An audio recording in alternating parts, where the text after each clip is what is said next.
Welcome back to the Rodcast. We like to call it a hump day edition of the Rodcast. Thank you guys for joining us. We got a lot to get into on the show. We got postseason baseball to discuss. Unfortunately, the Astros on the losing end of their first postseason game. We'll get into that. Also, a top 10 NFL wide receiver has told his team he prefers to be traded. What that could do to the NFL landscape. We'll discuss that coming up a little bit later on the show. Of course, lots of Longhorn football. We'll go behind the burnt orange curtain next segment, start talking a little bit of Texas, Oklahoma, but also get into some of the weekly accolades the Longhorns have gotten after their performance versus Mississippi State. We'll talk about that, the opening line of that Texas, Oklahoma game. We'll get into some other news, notes, and nuggets from Longhorn football. We'll also talk Cowboys. We'll do that coming up next hour. Some changes the Cowboys probably should, some common sense moves the Cowboys probably need to make. We'll dive into that, get into some NFL news, notes, and nuggets. Somebody please save A.D. Mitchell. We'll discuss that. We got more numbers on the ASS, and we're talking about the average separation score. Don't get your mind in the gutter. A.D. Mitchell, once again, finds himself getting a lot of love there, but not a lot of love when it comes to target share. We'll talk about that, too, coming up. We'll discuss some of the other Longhorns in the NFL who are also going to get potentially a new showcase, if you will, coming up this week in the NFL, especially Xavier Worthy with Rashee Rice going out. Also, Jay Witt getting a lot of love in the NFL. So we'll talk about those too. Lots of other items to get to. And, of course, your usual favorites. We got Who Said That. We got What the Facts, What the Stats. We got Off the Record. Topic for the Fat Poll of the Day. We are loaded as usual on a hump day edition of the Rodcast. And before we do any of that, let's introduce you to the rest of the crew. He's one of the hardest working members of the ARN family. Got a hustler spirit, period. Not sure what he's paid, but I'm pretty damn sure this man is underpaid. Ain't no 401k for this hustler, and he's a hustle man of many talents. It's our friend, co-host, and neighbor. It is Patrick Davis, y'all. What's going on, Patrick? How you doing, brother? Man, I'm doing good. It is a Wednesday morning. We've gotten to the hump day, so I'm excited to roll through the rest of this week. It's a bye week, so it's a little bit odd. I don't necessarily have my Saturday planned out. There's not a lot of great games on Saturday this week. No, they're terrible. It's like Missouri A&M is the best game this weekend, which is game. Yeah, it is not a good. It's a perfect week, honestly, for you to go do some adulting and do stuff you got to do. I mean, I'm still gonna watch football. I'm still gonna watch football day, but it is. I'm not gonna. I don't know if I'll watch that much. I'll watch that A&M. I'll try to watch that A&M game, but it's not a lot of great football. No, there's not a lot of great football. You got to really be an addict to it to jump in to watch 8 hours of straight football this week. You really gotta love it. Yeah, because it ain't no really compelling games. Or you have to have a gambling problem. I mean, or gambling fun. Yeah, both. Yeah, you're right. You have a love for gambling. Yeah, there you go. That's true too. Your fantasy, you got your daily fantasy, college football fantasy stuff, whatever that may be. But yeah, it is not a great slate. NFL, different discussion, but for college football, I agree with you on that. Let me introduce my co-host. He's a proud alumni of DBU. He's got more papers at Dunder Mifflin and watches more film than Siskel and Ebert. He is the new Rod Father of Austin Sports Radio, Mr. Rod Babers. Wow. You didn't know that was coming, did you? Yeah. No, it was supposed to be before 6. Oh, well. It was supposed to be before 6. Usually that's taken care of in, I don't know, like 15 minutes or so. So we'll try to give, Patrick a reprieve there. Yeah, that's unfortunate. So we'll get to a lot of items today. I want to talk about that Devontae Adams is the top 10 receiver that has told the Raiders he prefers to be traded. I think that's a big story, huge story in the NFL. That could shift the balance a little bit, depending on the team that gets him. The word on the street is he wants to go to a contender, that he wants to go to a team that's going to compete for a Super Bowl. That obviously was not the Raiders. And the Raiders don't want to pay that big salary. They got him due to make, I believe, his $35.6 million salary would hit the books after this season. They don't want to do that. He's still paid like a top 10 receiver. I imagine there will be a new restructured deal or contract, whatever team trades for him. But if he goes to a contender, he's not what he used to be, but man, still a top 10 receiver in the league. And if he goes to the right team, that could end up being a huge, impactful acquisition. So we'll get into that coming up a little bit later on. Also, we'll talk about what Longhorns have improved their draft stock. Sark calls it phase 1.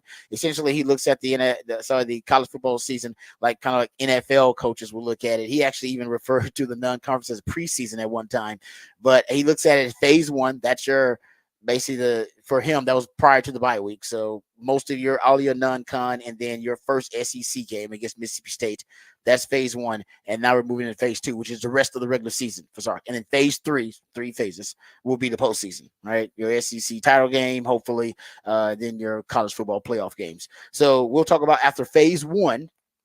All right, after phase 1, what players have improved their draft stock the most? And I believe Jordan Reed is the ESPN draft analyst who's put out an early mock draft. He's talking about early draft stock of a lot of players, and so we'll get into that and talk about what players have improved their draft stock, what players now are being mentioned and listed that I did not see at this early on in the season, already now starting to appear on scouts boards and NFL teams draft boards who weren't there before. So we'll get into that too coming up a little bit later on. We'll also talk about some NFL news, notes, and nuggets from around the league, some other ones.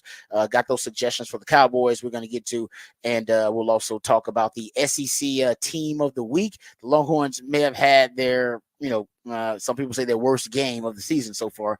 Hard to say worst game of the season. You still beat your opponent by 3 touchdowns. But if they had their worst game of the season, it wasn't reflected. It did not hurt their the accolades they received from Pro Football Focus and from the SEC, actually, because Kelvin Banks won the SEC Offensive Lineman of the Week, which makes 3 in the first 5 weeks of the season. You've had 3 Texas offensive linemen win SEC Offensive Lineman of the Week.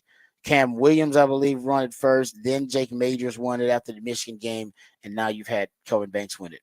That's pretty good. It's not bad at all. All right, so we'll get to all of those news, notes, and nuggets.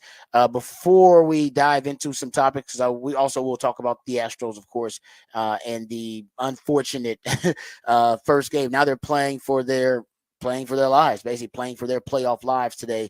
So we'll talk about that. But Patrick told you guys about Scooble that he was concerned about it, and his concerns were validated yesterday. Obviously last night, but yesterday, because the Astros fell short to the Detroit Tigers. The hot team theory applies here. The Astros are a better team. Tigers might be a hotter team, and unfortunately, I think they fell to the hotter team. Yeah, the hotter, and the best pitcher though. That's the best. He's the best pitcher in baseball. So, yeah, he was able to come in and give him a lot that the Astros just really couldn't. He got in trouble a couple innings, but was able to get out of it. And the Astros' weakness did come through in it, especially against the really good pitching, which was that back of the order, which is the top of the order could get on base a little bit, but that back of the order, by the time it would get to them, it would get to 6, 7, 8, 9, and it starts to go out, and 7, 8, 9 couldn't get hits. And you need either 7, 8, 9 to get on base, and then the top of the order can knock him in, or you get the top of the order on base and 7, 8, 9 can knock him in, and they just weren't able to put those 2 pieces together in the game. And then late, it really looked close. Oh yeah, we almost had a rally in the ninth. That rally that would have been sweet. That'd be sweet. It was bases loaded. It felt so. It was like, here we go. Waiting. He had been great, but still, Altuve waiting in the clutch. That would have been nice. Well, and then they threw out that stat that was, I don't remember what the exact number was, but it was like, it's like 1 in 523 or something like that of teams that were down 3+ runs going into the 9th inning or going to the 7th inning or whatever it was the number. And then the guy who was at bat with the bases loaded for the Astros was on that team that was the one. So it felt like it was serendipity. It felt like Jason Hayward was the one in that giant stats. He was on that team for the Cubs. They were like, we've been waiting on this stat. We want to use this stat. Yeah, we were waiting for it. And then he could have been an even further stat that Hayward was on both teams, and that he was the one that had the hit to make the comeback. And he got good contact, but just right at the first baseman. And that's all she wrote. Yeah, no, I mean, Scooble, I hadn't watched him this season. He's as good as advertised, man. He was legit. That dude's the real deal. So that now brings us a lot of drama now. This is what playoff baseball is all about. Because Astros fans are, you're anxious. It's hard. You got that little feeling in your stomach. You don't know if it's bubble guts or butterflies. And then, seeing that Yordan Alvarez cannot run, or does not seem like he wants to run, or whatever that was, because he hit. He hit that big double in the 9th to start off the 9th inning, and he's running the bases or walking the bases like he had a home run. and then it comes in, and you just see him basically trot to second, and then be like, pinch runner, come on. Yeah, good. he's like, I can hit. That's about all I can do. I'll hit. And I'll get to the base. I can hit. But So and they need him. I mean, he had 2 hits in the game. That was they were held scoreless throughout the first 6. So it's interesting for me. I'll be stressing about that like every Astros fan out there. We'll get to we'll talk about that game obviously in more detail and preview the upcoming matchup for the Astros today. It's win or go home scenario, and this is what playoff baseball is all about. Before we do any of that, though, let's get updated, let's get educated, and let's get informed with all the top stories today with Patrick Davis and the Horn Headlines. All right, your Horn Headlines brought to you by Top Gun Rentals and Lawn Equipment. The MLB playoffs started yesterday with the Astros losing the first game of their best-of-3 matchup with the Tigers 3-1. Tariq Skubal pitched a gem going 6 innings, allowing no runs on 4 hits. Framber Valdez pitched well for the Astros, but allowed 3 runs in the second inning. The Astros tried to rally late, putting up a run in the 9th and loading the bases, but could not finish off the rally. Tonight, Hunter Brown gets a call for the Astros, while the Tigers look to play it by feel, as Tyler Horton will get the start out of the bullpen after pitching and getting 1 out in yesterday's game. The Royals got a 1-0 win over the Orioles with a Bobby Witt Jr. RBI single, and the 6th being the only run in the game. The Mets took care of the Brewers 8-4 with a big 5th inning scoring 5 without hitting an extra base hit in the inning. And the Padres were the only home team to get a win on Tuesday, beating the Braves 4-0. Michael King pitched 7 scoreless innings, striking out 12, while the Braves had to pitch a bullpen game after playing a doubleheader on Monday. And that is your Horn Headlines. All right, thank you, Patrick, for the Horn Headlines. Before we dive into some NFL discussion, it has not been revealed. AJ Hinch has not revealed who's going to be the starter for game 2. So the projected one right now is Reese Olson or something? What I had seen was that it was going to be Tyler Holton, which is which he's a bullpen pitcher. But the general thought is that it's going to be someone who's not going to pitch a long time, that he's going to kind of go and use guys and throughout. So it could change throughout the rest of the day. AJ Hinch is very much playing close to vest. We don't know who's going to be playing on the roster. He really wants to keep this. He wants to keep the Astros on their toes because they don't have the player. They just have a lot of players, but they don't have star players necessarily. So you have to be able to keep switching up what you're throwing at them. But look, as long as they don't throw out the best pitcher in the American League, you have a better shot than you did yesterday. Yeah, that dude was unbelievable. He held them scoreless through 6 innings. They got 4 hits. He did walk 1. He struck out 6 and threw 64 strikes of his 88 pitches. He got hit by a pitch. I'm sorry, hit by a live drive, hit by a ball at one point by a liner. I think in the second inning, line drive, and then he dealt with some cramping or something like that too later on in the game. Fought through it, but ended up leaving kind of right after that. But it was his first postseason start, and he looked unbelievable. Looked like the best pitcher in baseball. Yeah. And you said it yesterday. He was like, no, he's the best pitcher in baseball. Well, that's exactly how he looked. Yeah. That was what you kind of knew when you had to go get the bullpen. They weren't able to get through. The guy who came in afterwards too, that he came in relief, and he looked dominant as well. And that became a problem for the Astros because, if you're going to go out and you're going to go up against a Cy Young winner, then you really hope that they don't come out of the bullpen.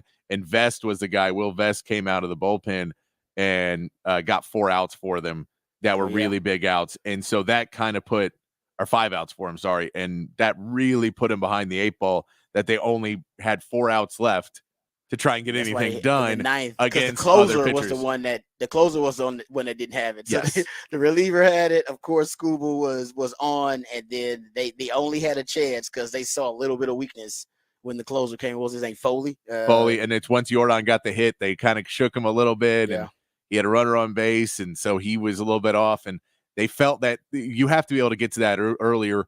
It was weird though, and across the league, 3 road teams won because in these best of 3 series, they don't go back and forth. They're all at one place. So whoever is the higher ranked team or the division winner or whoever, they get the home for all 3 games. If it goes 3, they get it all 3 at home. So it is one where for the road teams, you're like, you got to win that first one because otherwise you got to win 2 on the road in both pressure pack situations. And 3 teams did it. The Padres were the only ones in the night game who were able to get that win and put the Braves. And that was mostly because the Braves had to play a doubleheader the night before and had no pitching left. And so they were pitching a bullpen game in the game 1 of the playoffs, which is not normally what you want to do. But they were to get in, they had to win a game in that doubleheader. So they were just so spread thin that they kind of got. But road teams played well. The Mets put up 8 runs. That was their way to deal with not having the best pitching because their guys, they put up runs. The Astros just need to come back and try and put something together. And then Hunter Brown, this will be his big playoff debut of like a real pressure pack situation for Hunter Brown. And so it'll be interesting to watch, but it makes it a lot less fun to watch today. It's if you got the 1-0, it's a lot more fun to watch this game today. Right. Because it's you're stressed. You don't have that stress burden on you where, man, if the margin for error is so small, minuscule that, hey, man, you can't afford mistakes. You can't afford not to have a hot start, not to have a good start. That's what happened to the Astros, man. They really get anything going until the 9th inning of that game. No. And slow starts really come back to haunt you in these playoff games. Man, it's right now for Astros, do or die. You got to be clutch. They do have a lot of clutch players, but man, the hot team theory right now seems to be helping the Detroit Tigers. They have all the momentum right now. Yes. So let's see if the Astros can get some of that back. All right, we'll talk about that a little bit more in the show later on. Let's talk about this NFL story that seems to be percolating, the Devontae Adams trade request. Reportedly, he requested a trade from the Raiders. Now, he was unhappy. Remember that receiver series on Netflix? Anybody who watched that, apparently he was frustrated with the way things were going. I mean, he was open and very forthcoming about that in that series. And I remember reading about that. And apparently when Antonio Pierce got the gig, he told him, hey, man, why don't you give 2024, a shot with us, right? A new slate. If things don't work out there, this is based on the report that if things don't work out to start 2024 and things are derailed and we're not a contender, then we'll honor your request to be traded. Well, I think now he is requesting that trade. He wants them to honor that promise or whatever. And it makes sense for them. They're not going to be a contender. They're going to have to pay him $30-something million basically after this season, next season. And they'll probably, if they want to cut him, but since, you're not going to get anything in return, you'd like to trade him and get some draft capital back. Since you're not going to really pay him that salary, there's no need for it. You don't even really have a quarterback of the future or a franchise quarterback. Doesn't make sense to have a true number 1 wide receiver that you're paying $30-something million to in 2025. So that's going to be the case. He wants to be traded. It makes sense that they trade him. Now the conversation shifts to what is the cost, right? What are they asking in return for that trade? Per Paul Gutierrez of ESPN, he is saying the Raiders have informed teams that they would consider trading the 3-time All-Pro in return for a 2nd-round pick and additional compensation. So I don't know, maybe another player, maybe another late-round pick or mid-round pick of some kind. So 2nd-round pick, actually, that seems reasonable. Seems realistic. Seems reasonable. It does. It seems reasonable. It's not that Brandon Ayuk, we want 2 firsts and all that other stuff. Yes. And matter of fact, remember, there were 4 or 5 teams interested, ready to pay the price that the 49ers were asking, and they still declined the trade. So the 49ers, they were asking some ridiculous price in exchange for Brandon Ayuk because they didn't really want to trade. Yeah, exactly. So, but this is actually a reasonable request, or at least a reasonable price, because I think they actually do want to get this done. So he still owed $13.5 million of his I think it was like $17.5 million salary and bonuses for this season. He's under contract through 2026, but his salaries the next 2 seasons jump to, as I mentioned, $35.6 million and then $36.6 million for 25 and 26. They're not going to pay that. They probably would have restructured him if they had been doing well. Say they started, 3-1. They probably would have restructured him and then got those salary numbers under control for 25 and 26. But that's not going to happen, and he wants to be, or at least he's requested to be traded. They gave up a first and a second round pick in 2022 to bring in Devontae Adams, who actually did. I mean, he was productive for them. I thought he was reasonably productive for them. They just don't have a reason to have a receiver like that. Well, and if you remember, the entire thing there was it was Green Bay didn't want to pay, which is just Green Bay's model. They didn't really want to pay him top dollars. And then him and Derek Carr were college teammates. Yep. And him and Derek Carr wanted to play together, and that was it. And then Josh McDaniels came in and blew out Derek Carr and said, I don't want him. He's not my type of quarterback. And from there, Devontae Adams tried to be the nice guy in it, but it just went downhill, and they became a worse and worse team with no real quarterback. And as he gets older, it's like, well, the whole reason I came here was to play with a quarterback I believed in and a guy that I knew. And you took that away and then gave me nothing back in return of another player or a chance to win. Like, you get that I would probably not be thrilled about this. Yeah. And he hasn't been terrible. He hasn't. This is the first time that it's been actually public that he requested a trade. It's been leaked before, and it's been rumored before that he was asking for a trade. But this is, I like the way this worded is he would prefer to be traded.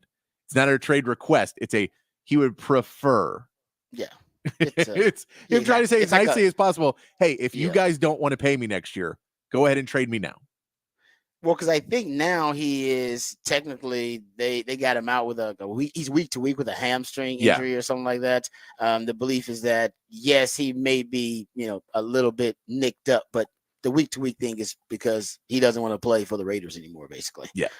And to your point, he has preferred to be traded, and he's probably going to be a little bit difficult potentially, especially with injuries. If he doesn't want to play for the Raiders, they don't want that in the locker room. He doesn't want that. So to your point, it just hasn't worked out. He's still been 1,000-yard receiver for him the last 2 years. So he's been productive even with quarterback issues and Derek Carr moving on and the Josh McDaniels situation and them now changing coaches to Antonio Pierce. But the question now is what team is willing to give up a second-round pick, a little bit more, maybe a second-round pick and a late-round pick or a second-round pick and a player to bring in Devontae Adams. You probably got to pay him too, right? You probably got to give him a new deal. Looks like he may, and I don't know what that deal looks like. So he probably wants a new deal on top of that. So keep that in mind. But remember all the teams that were interested in Brandon Ayuk. I imagine a lot of those teams still would be interested in getting a receiver. Now it's different because he's not as young as Ayuk, and Ayuk is going to be your number one for a while. Devontae Adams might be considered number two in some people's minds right now. I don't know. He's definitely not what he used to be, but maybe he is, and we just haven't seen him with a quarterback that can give him the football consistently when he's open, and that could be also the offense that he's playing in. So all those things could play a role in why some of his numbers and productivity have dropped off a little bit. I don't doubt that at all. It's like Randy Moss with the Raiders. It's like, hey, man, it happens. And he goes to a team with a good quarterback and a great culture and a great offense and has the greatest year ever.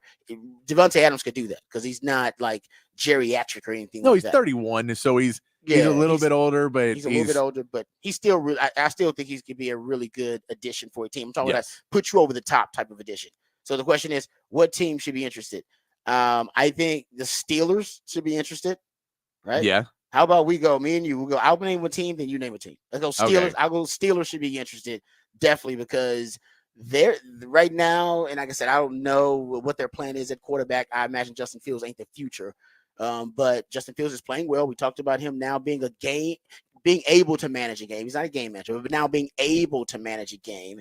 And they could use more weapons, and they wanted Brandon Ayuk. Right now, the Steelers are good enough potentially to win that division. And they got a shot to win the division, some more weapons. Now, that's not really the Steelers' MO, trading for receivers. But as we've talked about, right now they seem to be operating a little against the really the grain and the culture that we've known the Steelers to be, whether you're talking about the way they've handled quarterback lately or even the way they were aggressively pursuing Brandon Ayuk. So I think the Steelers could be in that conversation potentially to trade for Devontae Adams. Got to give him a new contract, but if they were willing to do it to Ayuk, maybe they'd be willing to do it with Devontae Adams. All right. So that's one. I will throw one out there. So the Commanders. I love it. That was my second one. Commanders, you got a rookie, you got a quarterback on a rookie Yep. deal, so you can afford to pay him for the next couple of years. You put him in there as another veteran wide receiver to help out on a young core of guys to give him another option, and you put yourself in a position to say, we can win this division now. This is not the Cowboys and Eagles division right now. Both those teams look a little down right now. So we can actually come in and win a division in the first year, and we have the money right now because we just sent off our defensive ends last season to open up cap space. We got a rookie quarterback, so we got that going for us. So we add in him with Terry McLaurin, and we feel pretty good about that receiver core. I agree. And we got a young quarterback that we're feeling really good about. Put him in there. Cliff Kingsbury finds a way. He's on a winning team. He's got a young quarterback. He's got an offensive coordinator that wants to use. Oh, I think that he could, because the Steelers one, I think there's a little bit of Devontae Adams may say, man, I don't want to go from Gardner Minshew to Justin Fields.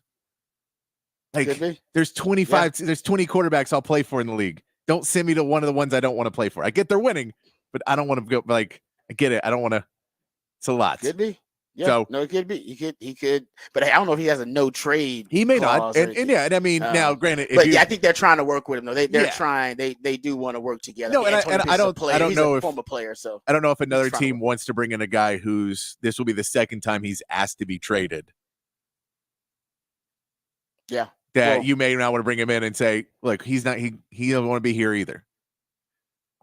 Yeah, no, you could write about that. And I know he wants to win the Super Bowl. And I will say, I don't know if the Commanders are a Super Bowl contender. I don't know if they're a Super Bowl contender. They can. I think he wants to win the Super Bowl. So I don't think the Steelers are either necessarily a Super Bowl contender. So we're just naming teams. He doesn't have a no trade clause. I don't believe that. No. Not that I've seen. No. There's only quarterbacks I believe have them. So so I'll throw out there the Bills. Yeah. If we're looking at Super Bowl contenders, the Bills should be at the top of that list. Bills do not have a true number one wide receiver right now.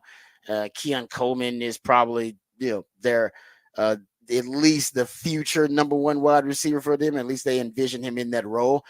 He'd be nice for him to learn under a guy like Devontae Adams. Josh Allen is playing like an MVP at the moment. Bills are definitely in the conversation to be one of the best teams in the AFC.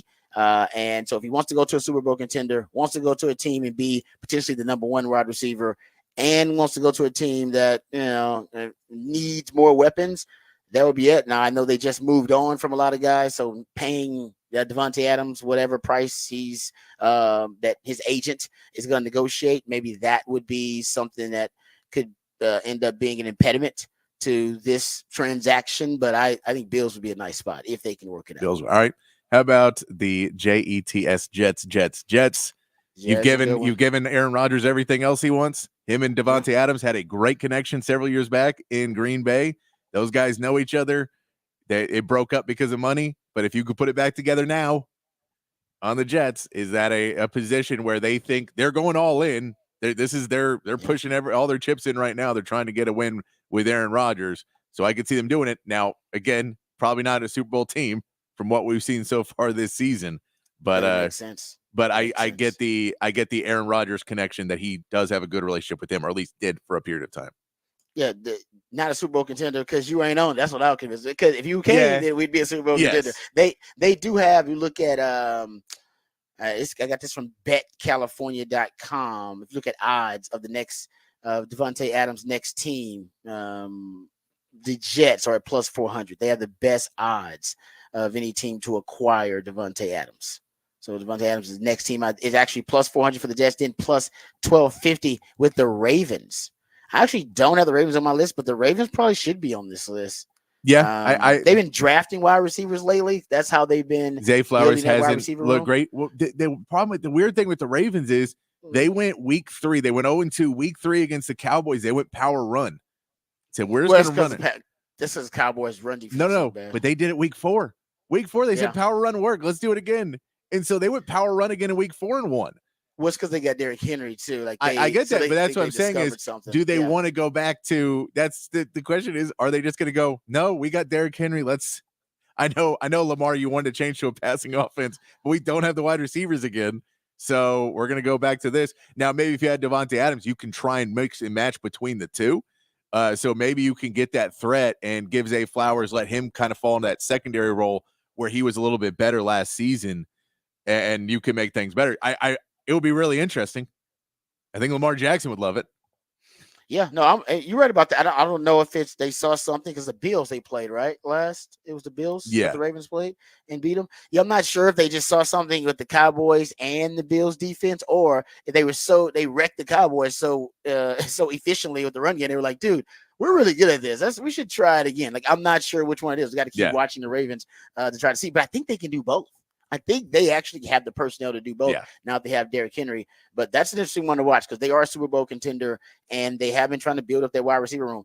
I'll throw out. Okay, so these are the odds. These are the teams that we're naming. They got the Steelers at plus 1750 with the fourth best odds, and then they have the Cowboys at plus 1250. Discussing it before we get back to naming other teams. There's no way in HE double hockey sticks the Cowboys go after Devontae Adams, trade for him.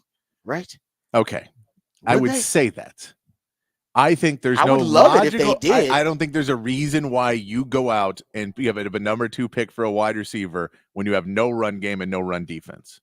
The run defense is a little bit better last game. Okay, I would say so. I would say no run defense. You have not shown it in 2 straight games yet, but no run game. And I don't know why you add another guy, and then because then it's CeeDee Lamb, Devontae Adams, Brandon Cooks. I get it, but still, they're just like, well, we just won't guard the run at all now. I'm going to put one guy there, and I bet we can still stop him before 10 yards. Yeah, I'm with you. Like I said, it would be sexy. We would love it because we got so much to talk about. Yeah. The offense would be high flying offense. It doesn't make a lot of football sense. There's other things, but it's Jerry, so who knows? But then you got to pay him, and like I said, I don't know. But I think they put him on there because they know people like to bet on and against the Cowboys, that kind of thing. But they got the Steelers on there plus 1750. They're going back to the teams that I think this is a team that scares the hell out of everybody. Kansas City. Yeah, that's the one after the Rashee Rice injury. It makes you kind of wonder: do they just go?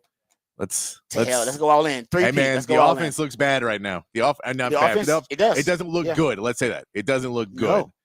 And man, if you could add a piece like that, that could be. And then the X-Man still there, a healthy X-Man. But now you don't put X-Man as one there. Hollywood Brown comes back. You got 2 deep threats, and Devontae Adams coming across, veteran guy to come in. Yeah, that's the one we got to watch. That's the one to watch. That's the one. I don't know. That's not really how the Kansas City Chiefs operate. But they're trying to go for a 3-piece, something that's never happened in the history of the NFL. So I can see them going, guys, right now, I don't see us making it. Right now, we could get knocked off. We get Devontae Adams. Nobody's knocking us off. Yeah. Nobody. So I'll throw that out there. I have not seen that anywhere, but come on, man. That's a scary option. They have been trying to build their wide receiving core. And honestly, I could see them convincing that Devontae Adams, hey man, sign a mercenary deal with us. Yeah, just sign with it. We'll give you a guaranteed. You're getting paid this season. You're getting paid this season. We'll figure it out after the season. After the season, we'll figure it out because maybe Kelsey's going to retire. We don't know. Rashee Rice, we don't know what's going to happen with him. He could be suspended. Whatever. We're not even paying him right now because we got him on a rookie deal, so we're not even paying him a ton right now. So we can make some things work around and move, and maybe you and Mahomes will be there for another couple of years. You want a ring? I know you want a ring. We are the Super Bowl. I mean, come on, we're going to Super Bowl. Everybody knows that right now. We're the front runner. You want a ring? Yeah. Come go with us for a year. We'll get you a ring. And you give us, a true number 1 wide receiver, and we will pay you. So you ain't here just, kind of, taking a risk and betting on yourself. No, we'll pay you a nice guaranteed bag for this year. We'll give you all the stuff you're going to get, plus a little bonus. We'll incentivize it, whatever, if you hit certain marks, which we think you will. But man, Devontae Adams, I think they can convince him to do it. Yeah. And not every team could convince him to take a short-term mercenary deal. They're probably the only team that he would do it with. Maybe it'll be with it. Maybe you're right. Maybe he'll do it with like you said, the Jets because he wants to hang out with Aaron Rodgers. They convince him to. They probably could because of that personal connection. And maybe the Saints. I don't know. Because the Saints started really good. Yeah. He loves Derek Carr. That offense looks really good right now. Maybe in a winnable division. In a winnable division. So maybe those are like the 3 spots where he may give them a discount. And may decide to work with them just because of the personal connection and hell, the Chiefs. And just roll out on what his current contract is and be like, look, if I get bought out, I'll make $15 million from that. And then I'll sign a new deal somewhere else and I'll play well enough to get there. So those are teams because the Saints are one. I think once we get past the Chiefs, it's kind of all just. I don't know if there's that many more teams that No, really make sense. no. You could throw the Chargers. They need a wide receiver That's a really good one. bad, but I don't That's know a if good he one. wants to go to the Chargers because they don't feel like they're really there right now. Yeah, I'm with you. I like the Chargers though, but I don't feel like they're going to championship contend. If that's what he wants, I don't know if that's his Yeah. priority because it feels like that's his priority and not necessarily being paid top dollar anymore. It didn't seem like this was about, hey, I need a new deal. I haven't really read. I'm sure he wants No. his money, Yeah. but I haven't read like I need a new deal. I'm tired of these receivers making more than me. I haven't heard that kind of report. The report is he, like you said, the Derek Carr thing, it fell apart, and that's what he wanted to play with one of his best friends. And then the Raiders ended up being a bit of a dumpster fire. And he's like, guys, I didn't come here for this. Yeah. I mean, I'm an elite receiver, guys. I didn't come here for this. Can we agree that we had everybody had a different vision of what we were going to be when I got here? Josh McDaniels, Derek Carr. Now it's nothing like that at all. And I think they're trying to do right by him too, which is good. Good for hit on the No, right. and they understand we're going to cut you next season. So why not get a pick? Yep. Why not get a pick? And if you work with us, we'll get the highest draft capital for you in our return on our investment, and then we'll try to get you to a place you want to win a Super Bowl. Exactly. Whatever. The fact that it's the rumor is a second rounder, you went, okay, that could happen. The first rounder is questionable. Second rounder, someone will give a second. That's how you know they're working together. They're working together on this thing. That's when you're like, oh, that's reasonable. That's like half the teams in the league can be like, hey, you want to consider this? We should consider this. All right, let's talk Longhorns on the other side. We'll get into the Texas OU opening line. It's a big one. We didn't get into it yesterday. We got 2 weeks to get into it, but we'll dive into that. And we'll start talking about Oklahoma just a little bit. Gabe Eichert, who is a former consensus All-American for the Sooners and now is an analyst for them, he put out an interesting tweet because he's doing some film study of Texas, and we'll talk about what he saw in his film study of the Longhorns. All that and more right here on the Rodcast featuring Patrick Davis on Lifetime Longhorn. Rod Davis coming back on the horn.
All right, welcome back to the Rodcast. Time to talk some Texas football. All right, so the opening line for the Texas-Oklahoma game is Texas favored by 14.5. Now, I don't know if the line has moved. That was like 2 days ago, or yesterday, I believe, is when they came out. So I don't know what it is right now. It could have shifted, but it opened at 14.5. For Texas, a 14.5 point favorite. If that holds, or even if it dips just a little, it will still be the largest point spread in the Longhorns' favor since Mac Brown in 2005, national championship winning season for the Longhorns, when they were a 14-point favorite. So it's the largest point spread since 05. And it beat the hell out of them in 05. Yeah, it's weird because it's on FanDuel at 14.5. It's lower everybody else. Everybody else has it lower. So I see I see 8.5, 6.5, and a 7.5. Isn't it weird?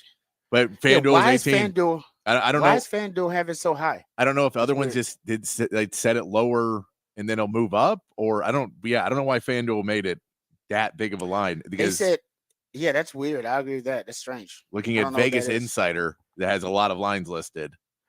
And to me, that's I would take the single digit line over any double digit line in a rivalry game. Yeah, I would go with right. I would take Texas minus 6.5 over Texas minus 14.5. Yeah. I mean, like I said, I think Texas is gonna beat Oklahoma, and I think Texas is a better team than Oklahoma.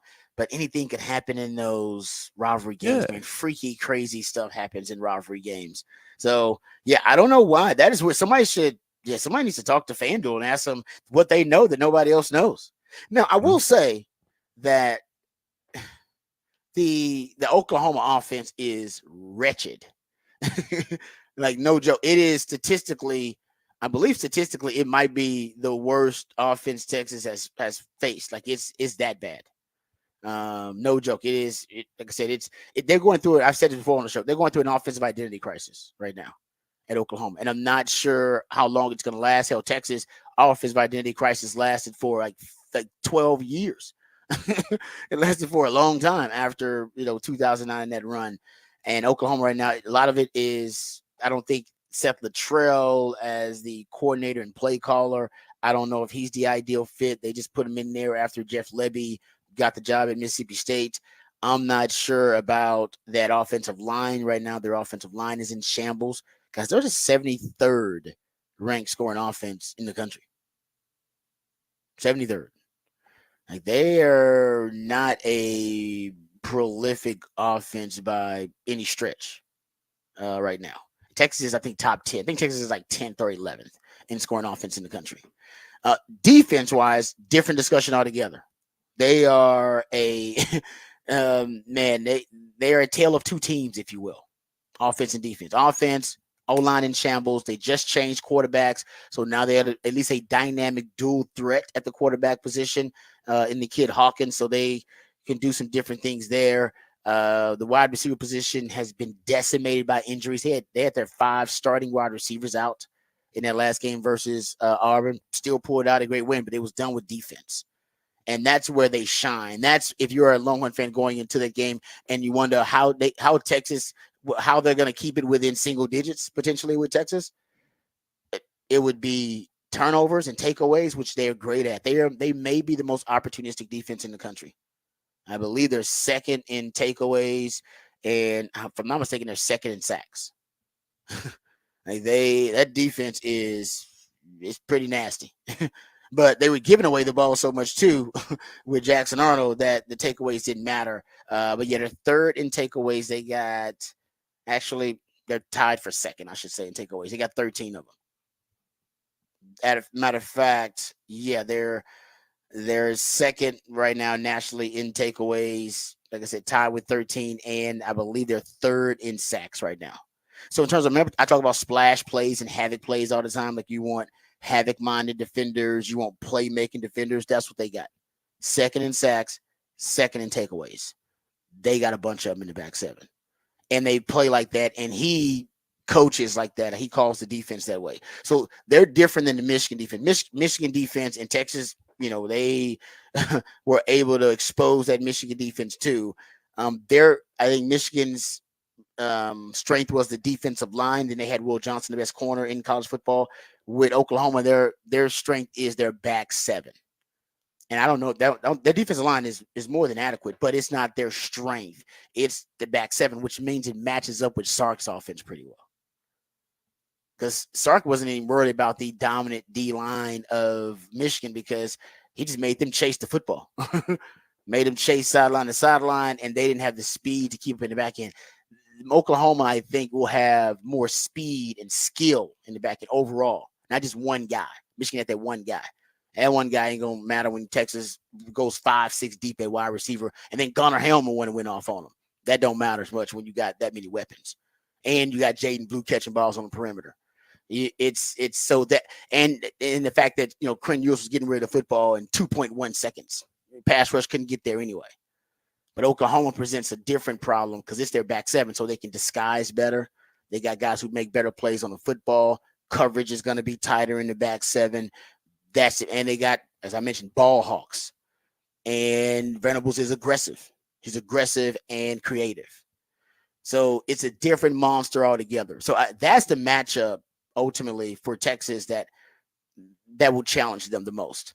But the matchup of that Texas defense versus Oklahoma offense, that's going to be a battle of attrition for Oklahoma. That's going to be trying just to don't beat themselves. Don't turn the football over. Don't get in third and long. They're going to be trying to do what Mississippi State just did on offense. That's exactly what they're going to try to do to Texas. They got the veer and shoot DNA. Jeff Lebby just left there, so they got some of the same pieces. They got a dual threat quarterback. They got big bodies on the O line, but not necessarily skilled. So hey man, can you just run downhill and just try to put your body on their body and see if you can get in their way? We can get 3 yards in a cloud of dust and keep the football. That's what they're going to try to do on offense. And Texas cannot allow them to do what Mississippi State did, because if they did, they'll have a better defense to match up with it. So instead of being competitive for 3 quarters like Mississippi State did, and then you pull away, that'll come down to game-winning drive stuff against Oklahoma. And you don't. So that's that. I think Sark will be ready for it. I think Sark will have a really good game plan, but that's why Oklahoma could be a problem. They're going to steal, they try to replicate whatever Mississippi State did on offense, and their defense is, you could make, if you like havoc plays, you would say this a top 5 defense in the country. But you can make the argument top 10 defense in most major, in the categories that matter the most. But in terms of splash plays, nobody makes more plays on the football and makes more splash and havoc plays than that Oklahoma defense, man. They're great at it. That's the concern. But Texas is a better team, and I think should and will win that game. I ain't saying they're gonna win about 14.5 points though. That would be a tall order. All right, we'll get to that Gabe Eichert tweet a little bit later on. Also get to the SEC Pro Football Focus teams, the Pro Football Focus SEC team for Week 5. We'll get into that coming up a little bit later on in the show. And we'll talk about the accolades that some Longhorns are getting from our friends over at Pro Football Focus and from the SEC. Kelvin Banks named SEC Offensive Lineman of the Week. We'll give him some love later on, too. When we come back, we'll get into the topic for the Big Fat Poll of the day and the musically themed day of the week right here on the Rodcast, featuring Patrick Davis, some lifetime Longhorn. Rod Davis coming back on the horn.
Back on the Rodcast here on a Wednesday, and that means it's a one artist Wednesday, playing one artist all show long, diving into their catalog. And today it is Stevie Ray Vaughan. Tomorrow would have been Stevie's 70th birthday, so we will be celebrating Stevie Ray Vaughan all day long, playing a little bit of stuff. I went one song and album again, and then maybe not the biggest hits on this one because Stevie's it's one of my favorites. So if you grew up in Austin, Nice. it feels like it has to be one of your favorites a little bit.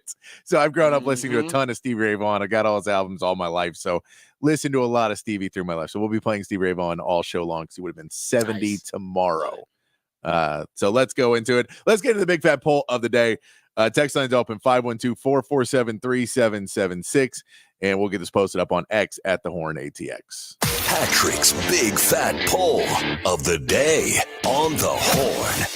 Big fat poll of the day today, looking over in the NFL, in the NFC, which one-loss team is most likely to win their division? We're still pretty early in. There's 4 teams, one from each division that have one loss. And then the original question, I was thinking of which one-loss team is the best, but I feel like the one-loss team is the best also may not have the best chance to win their division now because they're the only one that is not leading their division currently. The 4 teams with one loss are the Commanders, the Lions, the Bucks, and the Seahawks. And so the Lions are probably the best team with one loss, but they are in the same division as the Vikings. Yeah, so you're not gonna win that. Well, and I mean, and also the Packers are in that division as well. So it is a tough division with the Packers, the Vikings, and the Lions. So that one becomes a little bit tougher in the NFC North. You know, the NFC East, we know the Commanders, maybe they got a shot depending on what they do. Can they hold on to that one? Tampa Bay might be the easiest answer on this one because it is the NFC South. So you just say, well, you're 3-1, so why not give it to you? We know the Falcons will probably get better as the season goes on. They didn't look great the opening weeks, but they're starting to look a little bit better, starting to figure some things out. They think maybe as the season goes on, they'll play a little bit better as they go on. New Orleans, can they figure out what they figured out early on? And then that NFC West, Seattle's 3-1, but that is also a division with the 49ers. Yeah. Who've been good in that division. I'm not. Yeah, that's a good question. One-loss team, considering. I got to think about that a little bit. I got to think about that one. It's a good question because I would have just easily jumped on the Lions just because I just saw them. That could just be recency bias. Yeah, and you got to consider that division because that division is loaded. But they are the class. I mean, right? I think even with the Vikings, I know the Vikings are a great story. The Vikings won't remain undefeated, obviously. I don't think they'll do it for half the season, more than half the season. So when they start losing, I think it'll be in that division because the Packers, we just saw them.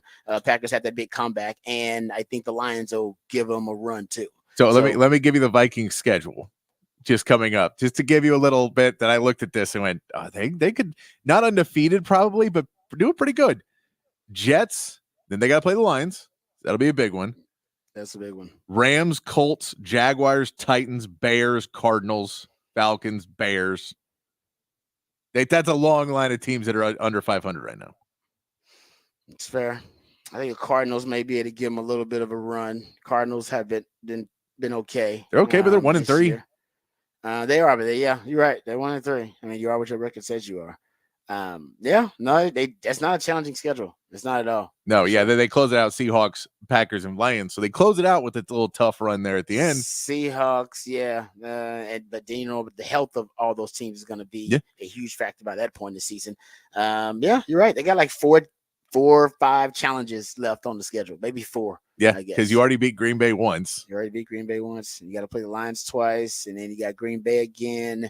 That's a good. I didn't look at that schedule. Wow. No, I looked at it earlier to see. That's favorable. Because I was going to ask the question of who's going to remain undefeated longest, and you're like, well, it's clearly the Vikings have the best shot because if they get past the Lions, they're good to go. Man. Like they have the best shot at it because they're just not, because you have a team like the Rams that you would expect to be a little bit better, but because of injuries are down right now, and it's an interesting schedule there for the Vikings. So that means that's just why I say the Lions maybe not as easy of an answer there because we know that the Vikings have a decent shot starting 4-0 if they can beat the Lions in 2 weeks. They beat the Lions in 2 weeks. They got a stranglehold on that division after that. Yeah. After beating the Packers and the Lions once, because the Bears are just, yeah. They're not there right now. They're not going to be in the conversation at all. I didn't realize that their schedule was that favorable, I should say. I'm going to say it's easy to the NFL, but I didn't realize that they didn't have that many contenders on their schedule. So that's a good point. So I won't say the Lions. Then I got to do some research on this. Start looking at some schedules. Look at that. For the Big Fat Poll today. That NFC South is an interesting one because that's probably the one. Because if the Bucs are 3-1, and we know New Orleans had a couple good games. Atlanta, we feel, has a roster that can compete. They're both 2-2. They're only a game back, so it's not like they're really there. Tampa Bay hasn't played a division game yet. So we don't, maybe, that one I can't say that for sure they're really going to be that good. Tampa Bay's look pretty good, but is that real? Is Baker Mayfield going to play at that level all season long? Right now, Baker's playing really, he's playing like a top 5 quarterback in the league, actually. You go look at some of the metrics. So I don't know how long, we don't know how long any of these things is going to last. Let's think about Sam Darnold. Can Sam Darnold keep playing at this high a level? Hell, the Jaden Daniels thing, honestly, I want to pick Washington. You said the one, Washington's 3-1. Washington. I'm taking Washington. I'm just thinking all this. You just convinced me it's not going to be, it shouldn't be Detroit. It's not a wise pick. Anything could happen in that NFC South. You just broke that down too. I'm definitely not going to take Seattle in that division because I just think too much can happen. They could end up, losing to the Rams. Any of those teams can lose to any of those teams. Yeah, exactly. At any given time. Yep. Right now I'm going, I guess, Houston's probably, Houston's probably the pick too. Well, Houston's AFC. So we're saying NFC.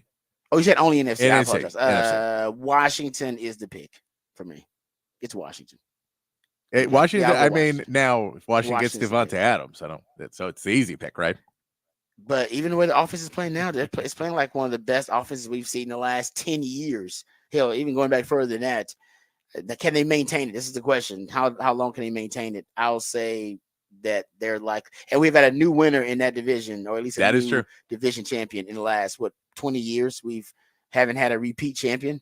So we've had a new winner of that division every year for the last 20 years. I'll go with it's Washington this year. There you go. They haven't had to show it in the division much, but I think that division is, the Cowboys are inconsistent. Philly's inconsistent. Philly just looks like they did last year. They really look the same to me. They don't look any different, which is not good. And then the Giants are a pushover. It's Washington. Yep. Yeah. Easy pick for me. Which one-loss team in the NFC is most likely to win their division? Yeah. I'll go with that because the ones on the other side, I guess, are all pretty obvious. Well, Buffalo is and Houston is as one-loss teams. They're gonna win those divisions. That's pretty easy. And then Kansas City has dominated the AFC West, so they're gonna win. The only division really that's a mystery. The question is North who wins the AFC North. That's the other side. That's who wins the AFC North. Yeah, that's the only mystery, really. I'm with you. Just a month into the season, I feel the same way. I'm like, Kansas City's definitely gonna win the West. Buffalo's gonna win the East, and Houston's gonna win the South. Who's gonna win the North? Yeah, that's up in the air. Because Pittsburgh we wouldn't have thought at this point Pittsburgh would have the lead in the division, but they do. Yeah, how happy is our Buffalo fans that, you're kind of like, well, this may be a down year. And then the Jets still don't look good at all right now, even though Aaron Rodgers is playing. And then the Dolphins Miami's down because of Tua's injury. And then the Patriots, we know the Patriots. Tom Brady left. Yeah. It's over. You're right. They're like, oh, dude, they looked at them like, dude, we're going to win this division going away. This is awesome. They had no idea. I thought we were rebuilding or regressing. It's like, nope, that's not happening. All right, we come back. We'll get into some other NFL news notes. And then we'll talk about the Cowboys, a couple of moves they could and should make, some common sense moves the Cowboys could and should make. We'll also dive into Rod's rant on the other side, and we'll dive into some other news notes and nuggets from around the league right here on the Rodcast featuring Patrick Davis. I'm Lifetime Longhorn. Rod Babers coming back on the horn.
All right, welcome back to the Rodcast. It is a One Artist Wednesday edition of the Rodcast. That's when my co-host, the Idealionaire Patrick Davis, plays jams after going deep down the rabbit hole into the catalog of one specific artist, group, or band. And today, that artist, Stevie Ray Vaughan, the legendary Stevie Ray Vaughan.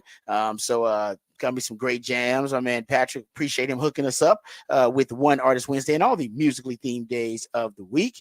But this one especially close to a lot of Austinites' hearts, the late great Stevie Ray Vaughan. So we appreciate Patrick for that. Also, we appreciate him coming up with the topic for the big fat poll of the day. Patrick, what is the which is now posted, by the way, at the Horn ATX on X? What is the topic for the big fat poll of the day? Big fat poll of the day. Which one-loss team in the NFC is most likely to win their division? Yeah, I already picked it. I mean, I went over it yesterday. Seems like to me it's going to be the Commanders in that NFC East. Sorry, Cowboys fans. I know, you're hoping that the Cowboys, turn things around. Say turn things around. I mean, they're at 500, but you're hoping the Cowboys can be a division leader this year, win the division, pick up where they left off last year, except advance further in the playoffs. That's what it's about for the Cowboys anyway. Even the Cowboys make it, as a 10-win team, or make it barely get into the postseason. That doesn't matter. All that matters is the Cowboys make it past the divisional round. That's what matters. The Cowboys don't make it past the division round. I don't think people really care about what they did in the regular season. For the Washington, what they're doing in the regular season really matters because they've been a dumpster fire of a franchise for a while. And they finally got themselves a quarterback after being in quarterback hell. And now, man, you see how different the organization functions. You see how different you're perceived just by getting a quarterback that can play. It's amazing how it transforms the organization from within. That's what it's done for the Washington Commanders. So I'll take the Commanders. Sure, Matthew McConaughey likes that because isn't he a Commanders fan randomly? I don't know, randomly. He is, isn't he? I know he was because I know he was going to buy in, or maybe he did buy in, or no, he's a Washington. No, he is. Like I remember him being on like the sideline for games. I think it's somebody he grew up like as a Washington fan. I think something about his family. He was basically trying to go. His family were all either Cowboys fans or some other kind of fan, and he was trying to be a rebel. And so he picked Washington, and been a Washington fan ever since. The man's loyal. But the Minister of Culture, I'm sure, likes what's going on with Jaden Daniels. I haven't heard him talking about it because he's so hype about his Longhorns. So I guess he doesn't need to be on the sideline of either of the team because he's the Minister of Culture at Texas, and Texas football is right now flying high at 5-0, which we'll talk about a little bit later on too, because the Pro Football Focus weekly conference teams, they do it every week. They gave a lot of love to a lot of Longhorns actually for the SEC Pro Football Focus team of the week. So we'll get to that coming up. And somebody has to save A.D. Mitchell. And we got some sound from Jim Bob Cooter, who is the offensive coordinator for the Colts. And now people are starting to ask questions because it's obvious that A.D. Mitchell, no matter who the quarterback is, Joe Flacco or Anthony Richardson, that the quarterback and A.D. Mitchell do not have chemistry. Whoever the quarterback is, they just don't have chemistry. And A.D. Mitchell is open. Like he's open. All the metrics in the stats say he's open, and right now they just can't find a way to get him the football. So we'll get into that too coming up because we're going to hear from Jim Bob Cooter. We'll also talk about the some other Longhorns receivers in the NFL and how their role is changing with their teams. Jordan Whittington and Xavier Worthy because of that Rashee Rice injury. But first, before we get into any of those topics, let's get updated, let's get educated, let's get informed with all the top stories of the day with Patrick Davis and the Horn Headlines. All right, your Horn Headlines brought to you by Top Gun Rentals and Lawn Equipment. The MLB playoffs started yesterday with the Astros losing the first game of their best-of-3 matchup with the Tigers 3-1. Drake Skubal pitched a gem going 6 innings, allowing no runs on 4 hits. Framber Valdez pitched well for the Astros, but allowed 3 runs in the second inning. The Astros tried to rally late, putting up a run in the 9th, then loading the bases, but could not finish off the rally. Tonight, Hunter Brown gets the call for the Astros, while the Tigers look to play it by feel as a bullpen game is likely for the Tigers. The Royals got a 1-0 win over the Orioles with a Bobby Witt Jr. RBI single in the 6th being the only run in the game. The Mets took care of the Brewers 8-4 with a big 5th inning, scoring 5 without hitting an extra base hit in the inning. And the Padres were the only home team to get a win on Tuesday, being the Braves 4-0. Michael King pitched 7 scoreless innings, striking out 12, while the Braves had to pitch a bullpen game after playing a doubleheader on Monday. And that is your Horn headlines. All right, thank you, Patrick, for the Horn headlines. We'll talk some Cowboys here, too. I believe that DeMarvion Overshown, based on his performance last week versus the New York Giants, I think he has earned himself more playing time, and I think he will. There was actually video being played. There's essentially they're doing guys getting mic'd up, so it's like sounds of the game. So guys are mic'd up, the Cowboys, and there were a lot of compliments throughout the game. It's like a 6-minute video. A lot of compliments from different guys as Devo's making plays. DeMarvion Overshown's making plays out there.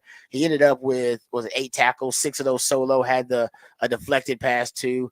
And he was all over the field, man. He was a sideline to sideline defender, and he made a lot of plays. Hopefully that continues to be the case, but he's only played 63% of the snaps. That should increase. I think him and Eric Kendricks are your most, I don't know, to me, they're most active and impactful linebackers that you got playing. So I would imagine Demo plays a little bit more. Started out in kind of specialized packages. But that game against the Giants, they seem to unleash him. That's a common sense thing the Cowboys can do, I think, to improve the defense. There's no doubt. That guy makes a difference on the defense. It's he brings a speed element, a read and react element. I don't know if they have that necessarily in that back seven against the run game. Yeah. I mean, well, he's going to get more run this week anyway because it's the Steelers and Justin Fields. We know that he's basically been playing more against mobile quarterbacks. He has against Deshaun Watson. They played him a lot more too. It had like a package for him actually against Deshaun Watson. And then Daniel Jones, then you think is somewhat mobile, so you're going to put him out there for that. Now you have Justin Fields, so you assume he would be out there for some more Justin Fields snaps as well. So it already bodes well because of the mobile quarterback for Demo to be in there. But then he should be in no matter who the quarterback is at this point. But another chance to prove himself with a mobile quarterback to say, you better leave me in. Yeah, I that's a great point. And I agree with you on that. I think like I said, I think he's earned more playing time based on the way he played last week. And we'll see against the Steelers, you got a much more effective running attack and offense overall. We talked about how it's been amazing watching Justin Fields become a game manager. And I say that in the most complimentary way possible because he's still not there. He's still not QB1. Matter of fact, we'll hear. I'll send some sound to Patrick of Tomlin being asked about, hey, Justin Fields is playing really well. Is he your QB1, QB of the future, franchise quarterback?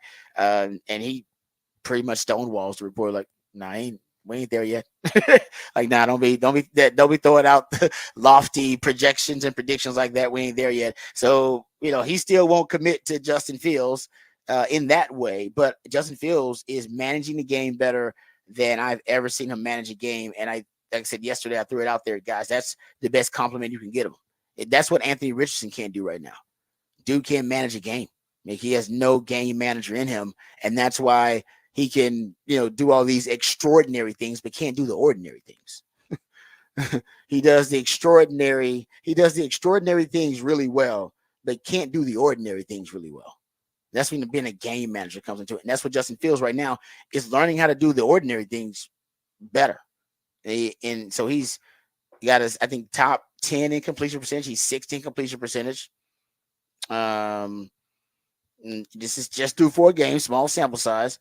Adjusted completion percentage, he's 3rd. Yards per attempt, he's 11th. His interception rate and percentage is top 5. Big time throw rate. He is 7th in turnover worthy throws. He's 2nd only behind Aaron Rodgers. His Pro Football Focus passing grade is 8th. He's finally learned how to manage the game. And you don't see as many highlight plays and spectacular plays, but you also don't see as many just debilitating errors and mistakes. You don't see any of it, really. Yeah. You don't see the 65-yard run followed by just a ridiculous interception on a 2-yard crosser. Yeah. So, you know what? I think it's perfectly fine that you don't see the highlights. It's good because you also don't see the lowlights. He's developing a baseline of consistency, managing the game. And the Steelers are 3-1. That's all they need him to do right now. I don't know if it's going to earn him a franchise quarterback tag or anything like that, but he's growing as a player. So that's what Cowboys fans need to know. Now, what you need to do is you need to be able to channel that old Justin Fields. So you need to be able to bring that guy back. Now, to bring that guy back, you have to earn the right to rush the passer. All right. And now, first of all, you're gonna have a hard time rushing the passer anyway because DeMarcus Lawrence is on IR, unfortunately. So you're gonna be without one of your best defenders for a while on the edge, and also Michael Parsons is gonna be out. Well, for this game, it looks like he is because he's got the high ankle sprain. So that's gonna be a challenge too.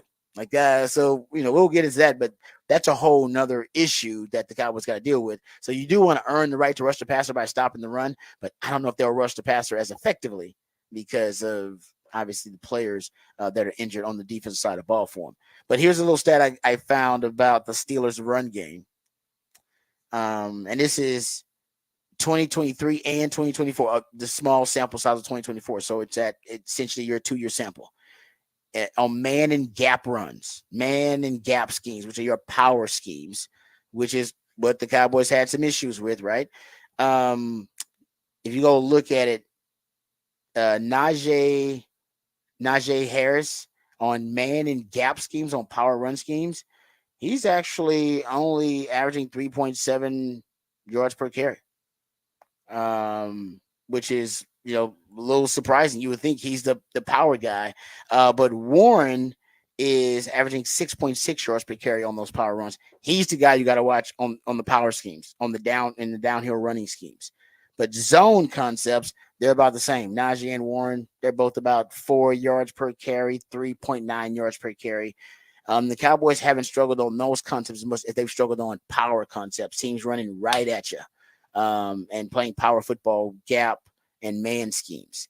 And that's what you got to watch. So if you're going to do that, Warren is actually the guy.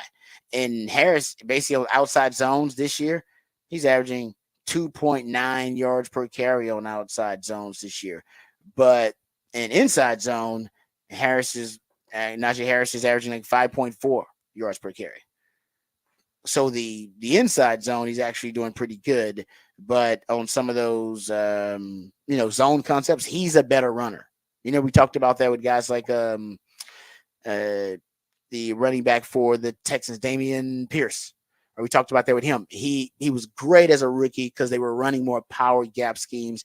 They switched to a zone blocking scheme when Slovic came in, and he kind of lost his way as a running back. Some running backs, they never really adapt to either or, and some running backs are great at both, but some never adapt. So it seems like if you see Warren in there, you want to watch out for gap and power schemes. You see Harris in there, seems like he's the guy that's better at some of their zone blocking schemes or their zone runs for the Pittsburgh Steelers. Nice little factoid to keep in mind there. But the Cowboys, I would say one of the things also that's a common sense thing they need to do, and I didn't realize this either. I was just looking at motion rates. You guys know I'm obsessed with pre-snap motion rates. And you don't have to, be the league leader in it, but you shouldn't be 30th in the NFL in NFL motion at the snap rate, which is what the Cowboys are basically. Your motion at the snap is when you got a guy in motion and you snap it essentially while they're in motion. 30th, that's a cheat code the Cowboys, could use on offense and should be using more to get their playmakers open. Everybody around the league is using it. And I think they're better in like the opening game script of it, but still, that's something the Cowboys got to do, be more aggressive with, be more extreme with cheat codes like that. I still don't understand teams that don't use it a ton. I would be gratuitous in my usage of it.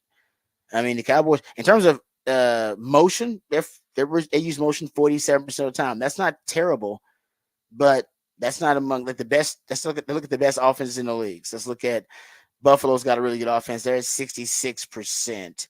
You're looking at the Lions offense. They're at 74% motion rates. 49ers got a good offense. They're at 75% motion rates. Green Bay's got a good offense, 74% motion rates. New Orleans was really good. They're at 66%. The Minnesota Vikings, they're at 60%. So that's not really high, but come on, Cowboys at 40. Well, they're at 47%.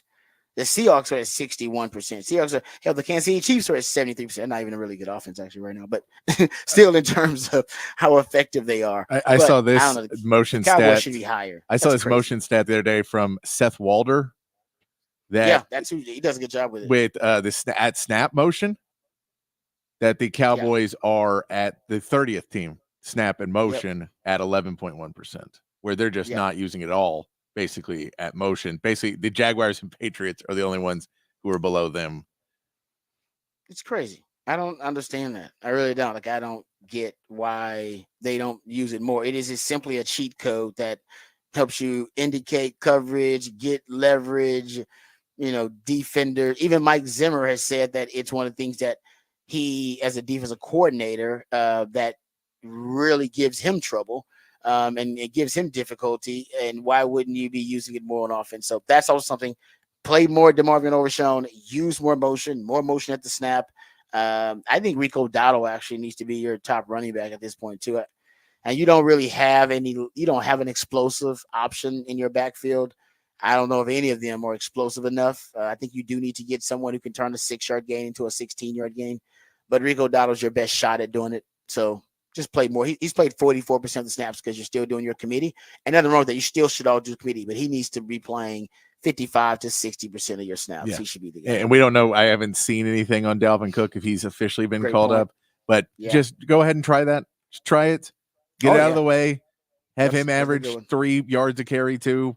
And so you can go ahead and say that's not going to work. And you can move on down your list and go start continuing to try and target other teams' running backs and see who's still available and who might be out there. Totally agree. Yep, I totally agree. Let's do that this week too. That's another good one. Common sense. I throw it out there. If he's a difference maker, thank the Lord. Hallelujah. If he's not, good that we know that so we can expedite any plans to acquire a running back via trade, which the Cowboys, I've been saying it, they need to do that, and they need to go get a defensive tackle, a run-stopping defensive tackle specifically. So there you go. Can we play this sound of DeMarvin Overshown real quick from his from the NFL films? They did, NFL films. They do the sideline audio for all the teams, and then the teams will package it all together and make a video. It's like a 6-minute video, so we're not gonna play the whole thing. But there is a piece of audio where DeMarvin Overshown, everybody's complimenting him about how great he's playing, and that he has 6 solo tackles, that he's really good at tackling in the open field. Like, man, you're great at tackling in open field, man. You're doing really good. And listen to Overshown. Listen to who he gives credit to for his great open field tackling ability. It's fascinating. Here it is. Jones in the gun, back looking left, and stopped by Overshown. Yeah! Fourth down, boys. That boy Demo going stupid. Hey, good tackle, bro. Good stuff. Oh, I used to practice against B-John every day. Man. At Texas, so that's why I learned. I was like, bro, if you close, bro, don't give them no time to think about a move. There you go. He gave Bijan credit for his great open field tackling ability at the NFL level. It does make sense, though. You got to tackle that dude every day in practice. I mean, you're gonna learn how, for your fundamentals to be sound, to bring your feet, to make sure your pads are underneath you, all those little things, out of control, under control. You better make sure you're on your P's and Q's, or P's are gonna make you look bad out there. So I like that. That was a nice little nugget there from Demo, and he's been fantastic. He really has been. And I love what he said. Young guys, young kids who are listening to this show or listening to Demo, close the space. It's why out of control, then under control. You got to get there first. I mean, Quandre Diggs told me, I was like, what's the most, what to you is the most important factor in open field tackling? Because he played safety and played nickel, and you got to do a lot of open field tackling, and he's great at it. And he said, man, you just got to close the space. When you get there, figure it out once you get there, but don't give them time to gather themselves and start making moves. Because an elite athlete's going to lose you every time. Every time. Arch Manning can make guys look stupid out there. He said, yeah, because it's an open field. I mean, it's really tough to tackle somebody open field, and just the slightest movement you have to respect. And, as an athlete, that split second, that misstep, that's all it takes. And so close the gap. He said, just get there fast. So there's the second guy to tell me, second guy I heard say, no, I pursuit to the football and just make sure you close that gap as soon as possible. And then once you get there, then you can gather yourself. And for me, they used to call it out of control, under control. Get out of control. Just get there and reckless abandon. And then once you get there, we'll figure out how to tackle them. But close that space because they got time to identify you 3-4 yards away. And then they got time to set you up. Oh, man. They'll have you looking like, but you'll be looking like Tyronn Lue out there with AI, man. You'll be looking bad. Trust me. I've been that guy before. You want to close that gap, and so they have no time to think. I love that. Oh, That's man, good, that feeling knowledge. in your knee Ooh. when someone you just feel your knee just be like, nah, we're embarrassed today.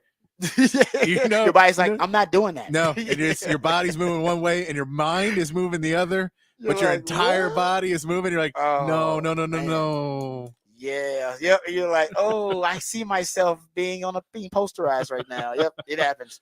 So I love that. Demo did really good. So I think he should get some more playing time. All right. I got another Longhorn related NFL take I want to get to. It's about A.D. Mitchell. So we'll save that for Raj Rant's a little bit later. We'll save that for Raj Rant. And then also during Raj Rant, we can get to some of these accolades, weekly accolades for the Longhorns from Pro Football Focus. We'll dive into that a little bit coming up later on here in Raj Rant. And I want to get to that Gabe Eichert tweet where he is reviewing Texas film or watching film on Texas, and then he put out some of his notes from his film study. He's a consensus All-American there at Oklahoma, former offensive lineman.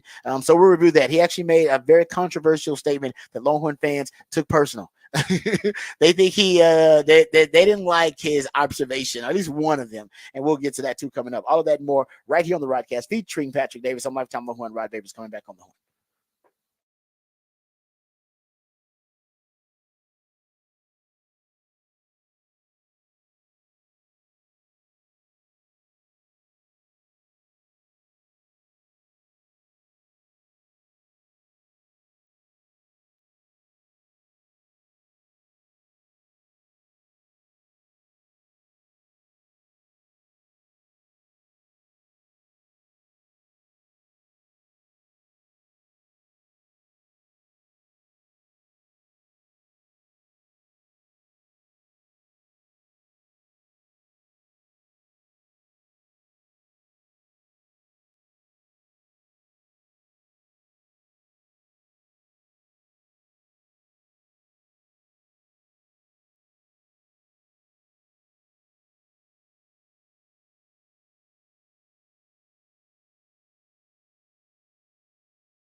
All right, welcome back to the Rodcast. Anybody who's been listening to me at least this football season knows I'm obsessed with this new metric, this new deep dive stat that they have, analytical metric called ASS. It's average separation score. Yes, I'm obsessed with ASS.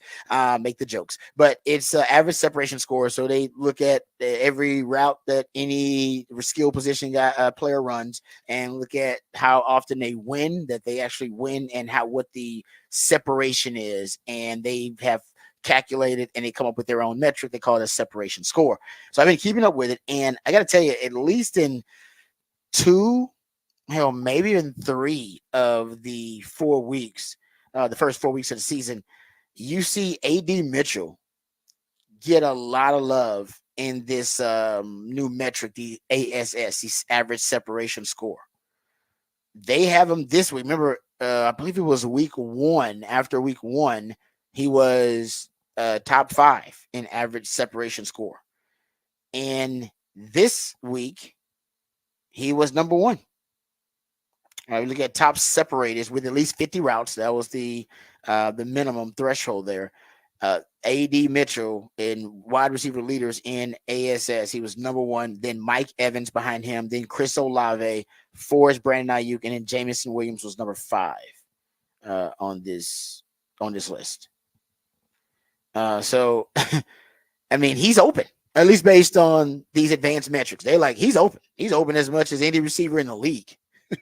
All right, week to week. But he's only got 2 receptions for 32 yards. So now Jim Bob Cooter, who is the offensive coordinator for the Colts, he's starting to get asked about it because, like I said, this ASS is blowing up. I know. It's becoming like a more of a known quantity, and people are questioning, well, if he is open, if he's leading, the league in ASS, or one of the league leaders in ASS, why are the Colts having such a tough time getting the football?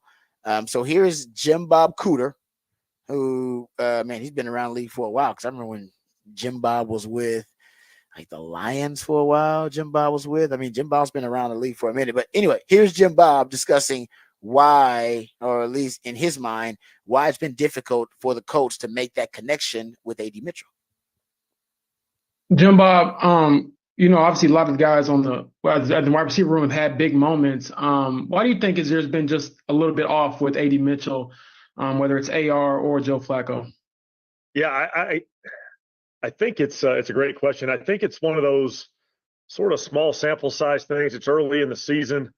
Different guys have sort of had big moments, big games, like you've talked about. We've had some really good plays being made out there, especially in that receiver room. And, for AD, you just look at his body of work individually. He's doing such a great job of sort of winning some of those one-on-ones and getting open and separating. And, just hasn't quite happened as often as any of us would have liked quite yet. I think a little bit of that is the flow of the season. A week or 2 back, I think I told y'all, sort of trust me, AD is going to make some big plays for us this year. I still feel that way. I mean, he's out there competing, and like I said, a lot of times as a wide receiver, you're doing one of a couple of things. You're trying to win a one-on-one, sort of get open, separate versus DB, or you're trying to sort of find that good spot to sit versus zone. In this league, to go win a nice one-on-one at wide receiver, that's really important in this league. And he's doing that. He's out there executing his routes and sort of beating defenders and studying defenders as the week goes. That tends to pay off for a receiver in this league. And I think it will for AD. We'll keep working around here. It's, September just turned to October, and we got some work to put in. But, to AD's credit, when things don't quite go his way, he keeps a positive attitude. He's showing up. He's working every day. He's putting in sort of good work day after day after day. He's fired up for the win as all the rest of us, So we're out here working. The season kind of ebbs and flows, and AD's been really professional with his sort of weekly attitude and weekly adjustments. And, we like those good routes that go and get open, and we'll get some of the stuff cleaned up. And like I said, a little bit of small sample size stuff will turn that other way at a certain point. It's actually pretty. So he is kind of dumbfounded by it. He can't figure it out either. Like nobody knows. And I thought when AR was out, Anthony Richardson, I figured, okay, now Joe Flacco will be able to take advantage of it because Joe Flacco's a veteran quarterback, more of a a pocket, not more of a pocket passing quarterback, and he's a lot more accurate with the football. He'll be able to take advantage of AD separation. Still didn't really happen. They also had connectivity issues, if you will, because Anthony Richardson, listen, his catchable throw rate on balls thrown 1 to 9 yards. He has the 74% catchable throw rate. That's the worst of 37 qualifying quarterbacks. His catchable throw rate from 10 to 19 yards, 38.1%. That's the sixth worst of qualifying quarterbacks. 20 to 39 yards, his catchable throw rate is 36%, third worst, and 40 plus yards in air. His catchable throw rate, how about this? 100%. He has the best catchable throw rate in the NFL of 40 plus yards. He does the extraordinary really well, but can't do the ordinary really well. Like, you know what I mean? Like the extraordinary comes easy to him, but he can't do the ordinary very well. Like it's strange. Like, but that's what I thought it was. I was like, just AR-15 just can't get to him. But now the Joe Flacco thing, it didn't work out there either. Anthony Richardson's like the guy who can hit the 3-pointer from 6 feet behind the 3-point line, but can't hit a free throw. Yes, he is that guy. That's exactly what it is. No, it's really uncanny that he can be that freakish and do some of the most eye-popping, mind-blowing things on the football field you've ever seen, and yet asking him just to hit a check down or to throw a slant accurately or a hitch route, and he can't do it. Right now he can't. But that's what I'm saying. When he learns how to manage a game, he's going to be a problem. And that's going to come. But hopefully it comes. Maybe it never comes for Anthony Richardson, but I think it'll come one day for him. That's what we talked about with Justin Fields. He's starting to get into that. But anyway, I digress. AD Mitchell, basically he's having, of the Texas wide receivers that went to the league this year, he's having the worst start of that group. He's only got 2 receptions for 32 yards. How about this? His air yards, so they basically take the target, the air yards in all of your targets and add them up. He's got 275 air yards in targets so far. That for Xavier Worthy, that's 163 air yards. And that includes that big bomb. It's a for Jordan Whittington. His air yards are at 54 air yards. So it's very different the way he's being used. He's getting open down the field deep, and they just cannot hit him. He's run 50 routes, I believe. You go look at it. Jordan Whittington is right around that same mark, running 54 routes. But Jordan Whittington is now starting to become a showcase piece because of the injuries.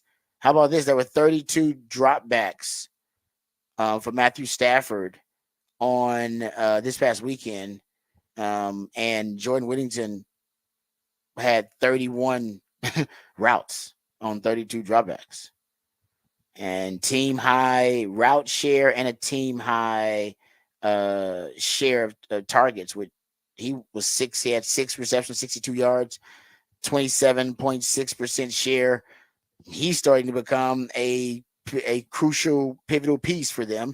And then now you got X-Man, and X-Man's also about to ascend into a bigger role with the Rashee Rice injury. So the injuries around X-Man and Jay Witt are about to start being featured in those offenses. And for AD Mitchell, I'm not wishing injury on anybody, but I don't even know if that would help him. He's playing enough. He's just not getting any actual target, like any catchable targets, I should say. He's getting some targets. It's not catchable targets for him. Very strange how that's working out for AD Mitchell.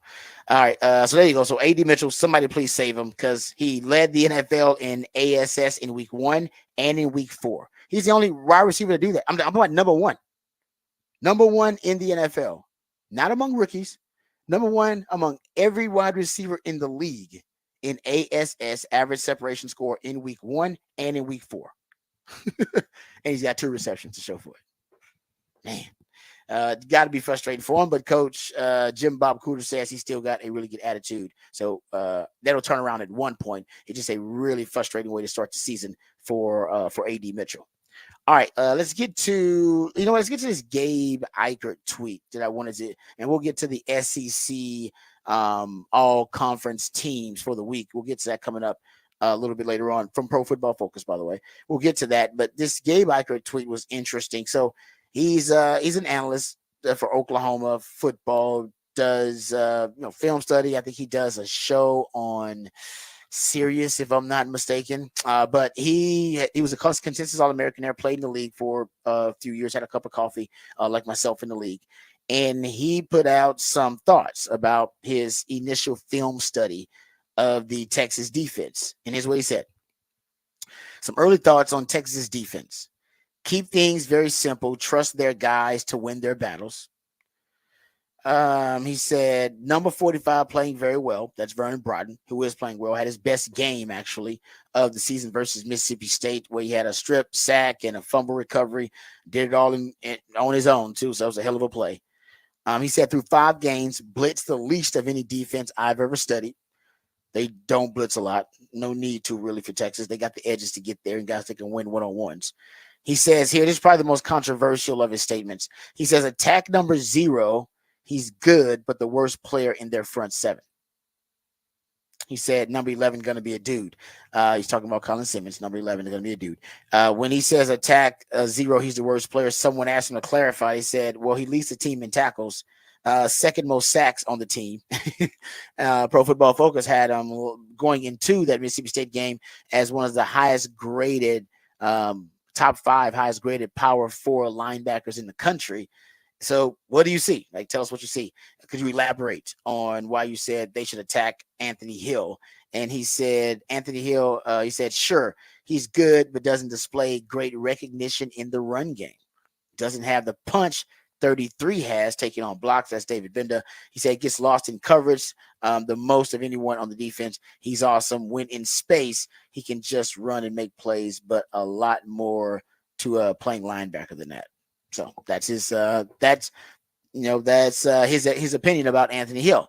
Now, I will say he seems to that he watched probably he watched more of that game versus Mississippi State, and maybe that's the games that he's looking at. Maybe looking at some games from last season. I don't necessarily think Anthony Hill's a weakness. Maybe his thought is he's the guy they should attack on the front 7. Good luck with that. I mean, good luck with attacking them. I do believe, downhill running game, I said before the season started, that's going to be the test for Texas. Now, I thought Michigan would present more of a formidable downhill running threat. They did not, because they were so one-dimensional. They really couldn't stress Texas formationally. Now, what Jeff Levy did, naturally, the veer and shoot, because of the alignment of the receivers, such wide alignments, you have to respect the alignment of the receivers, number one. So you aren't automatically, as a safety, you're stressed and stretched in terms of respecting the alignment. So you got to be a little bit wider. And then them running the ball 50 times, which they did. So you have to be a forced to run defender in the box. So you're constantly, trying to split the difference. And what it does, it basically takes a half a man out of the box for you. And when you do that, you're going to force your linebackers and your D-line to have to fit the run at times with a lighter box, with less defenders. And so that's how you can maybe overwhelm a young linebacker like Anthony Hill and run downhill at him. That would be the only thing maybe he's looking at. I don't necessarily think he's a weakness, but that'll be something to watch. All right. Attack number 0. I think Oklahoma's going to take that Mississippi State game plan and use a lot of it. It was a game plan that kept Mississippi State in the game for 3 quarters, and Oklahoma can do that. Even with the deficiencies they have in offense, they can execute that game plan. And that game plan kept Mississippi State in the game for 3 quarters, and maybe it'll work for Oklahoma. And Oklahoma's defense is much better than what Mississippi State presented. And if Mississippi State can make a couple of plays, then they believe they can make a lot of plays against the Texas offense. But yeah, so there you go. But it seems like he was very complimentary. But attacking number 0, I don't know if the Texas defense has a weakness yet. They haven't been tested enough to know if they have a real weakness. Mississippi State got behind the corners a couple of times, but couldn't really connect. They connected on one of those. And I believe Mississippi State averaged 3 yards per carry. Yes, they maintained the ball, but they didn't get much productivity in the run game. Maybe it's a dual threat quarterback because their quarterback with the opportunities to run made a couple of plays scrambling. So maybe that's it. I don't know if they have a weakness, like a true Shakespearean flaw. I just think there are some ways and some different strategies that you can use that can be successful versus Texas. But weakness, I have not necessarily seen a weakness. I can say, oh yeah, that's how I would attack. That's how I'm attacking Texas. I don't know if that exists just yet. But I'll say Mississippi State did a decent job of at least being able to mitigate damage that could be done by that defense until late in the game. Remember, all those sacks came. I believe 5 of your 6 sacks come at the last 2 minutes of the first half and then the second half. Remember, Anthony Hill gets the first sack early in the game.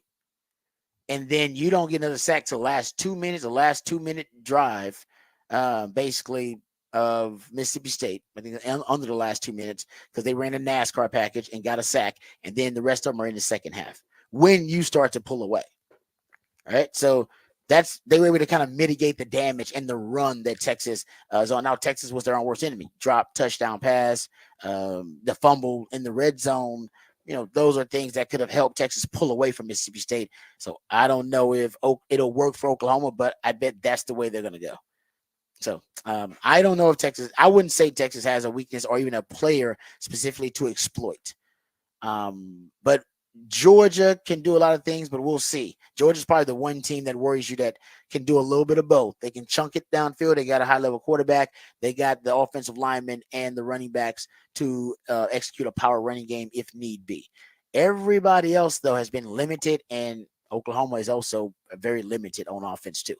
All right, so there you go. That's from an Oklahoma insider and their thoughts on some film study on that Texas defense. We come back. We'll get to what the facts, what the stats. We got some on that Texas-Oklahoma matchup coming up. We also got some NFL factoids to share with you. We got some of those, and we got some college football stats, factoids coming up on what the facts, what the stats, right here on the Rodcast featuring Patrick Davis. I'm lifetime Longhorn Rod Davis coming back on the horn.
All right, welcome back to the Rodcast. Time to get to what the facts, what the stats. Got a few of these to share with you.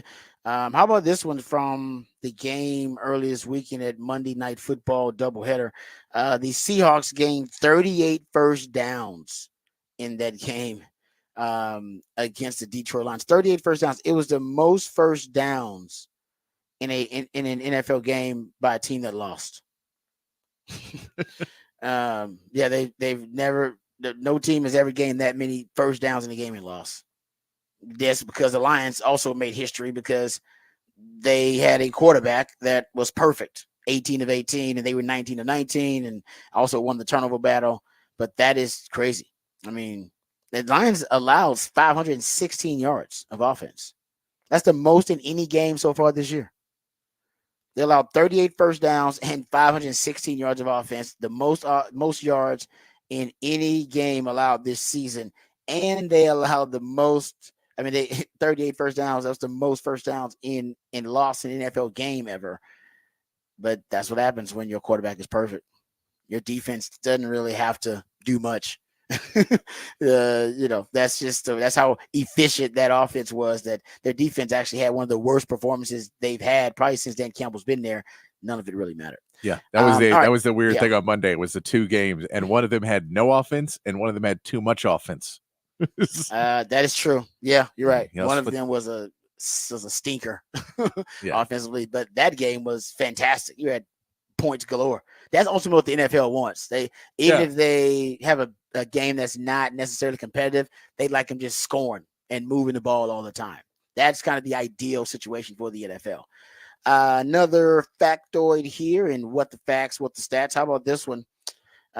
This is from my man. It said Danny Davis, actually. Shout out to Danny Davis over at the Austin American Statesman. He threw this out there about Texas. So Texas is one of 19 undefeated teams still. All right. Texas is one of 19 undefeated teams.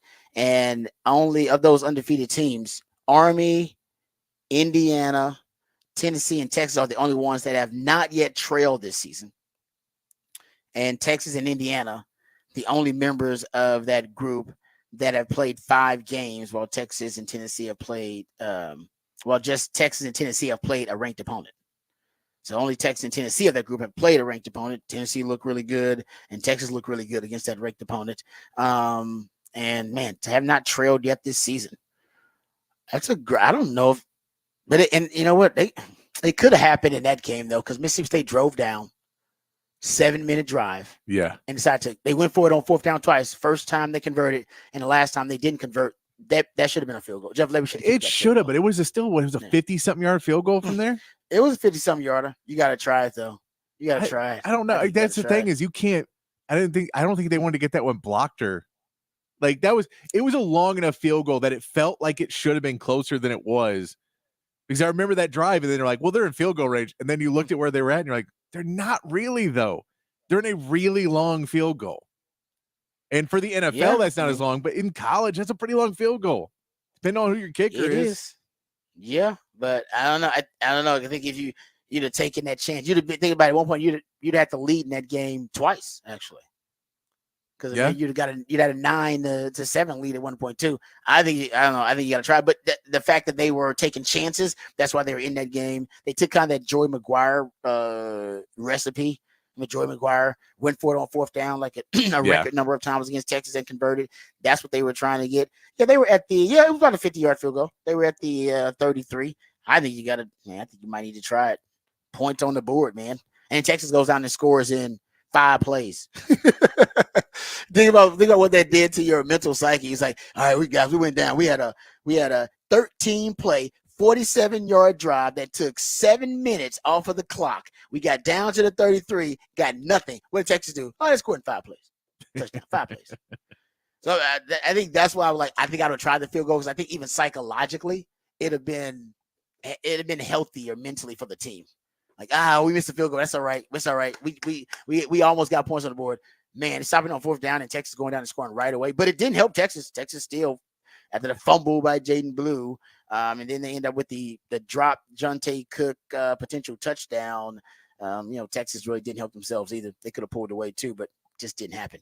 All right, there you go. Factoid, what the facts, what the stats. I got one other one for you in terms of what the facts, what the stats, if I can find it here. Oh, how about this one? Most penalized teams for offensive holding and false starts. So these are basically O-line penalties for the most part. Through 4 games, the Texans have the most combined holding and false start combo penalties in the game. If you want to basically most penalized teams for just those 2 calls, you would combine just those 2 calls and take them and take the teams that have the most of those violations. Texans number 1, Cowboys number 2, actually, not yet. Cowboys number 2, actually. So that also is problematic if you're a Cowboys fan. Got to be a little bit more disciplined that way. Also, another what the facts, what the stats. How about this one? Underdogs of 6 or more points. Big dogs 14-2-1 against the spread this NFL season. Big dogs in NFL Week 5. Cardinals are a big dog. They're underdog of 7.5 points at the 49ers, and the Giants are a big dog, a 6-point dog at the Seattle Seahawks. There you go. And that's what the facts, what the stats for you. All right. We come back. We'll dive into some of the big stories today. Devontae Adams has demanded. No, sorry, take it back. He prefers a trade. You're right, Patrick. Not demand. Prefers a trade. He has let the Raiders know he prefers to be traded. We'll discuss what teams prefer to trade for him. We'll also get into the Astros falling short last night, and now their playoff hopes right now are on the line. Their playoff lives. That's what they're playing for tonight. So we'll discuss that coming up in the next segment of the show, and also go behind the Burn Orange Curtain, talk some Texas football. All that and more right here on the Rodcast featuring Patrick Davis. I'm lifetime Longhorn Rod Babers coming back on the horn.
All right, welcome back to the Rodcast. It is a One Artist Wednesday edition of the Rodcast. That's when my co-host, the Idealionaire Patrick Davis, he plays, he goes deep down the rabbit hole, first of all, into the catalog of one specific artist, group, or band, and then he plays jams all day that are featured songs from that specific artist, group, or band. And today, all the songs are featuring Stevie Ray Vaughan, the late, great, legendary Stevie Ray Vaughan, an Austin icon, but an icon in the music world, period. So we appreciate Patrick hooking us up there for a One Artist Wednesday. He also hooks us up with the topic for the big fat poll of the day, which is already posted right now on X. Go to Horn ATX on X, and you will see the topic for the big fat poll of the day. Patrick, let the folks know what the topic is for the day.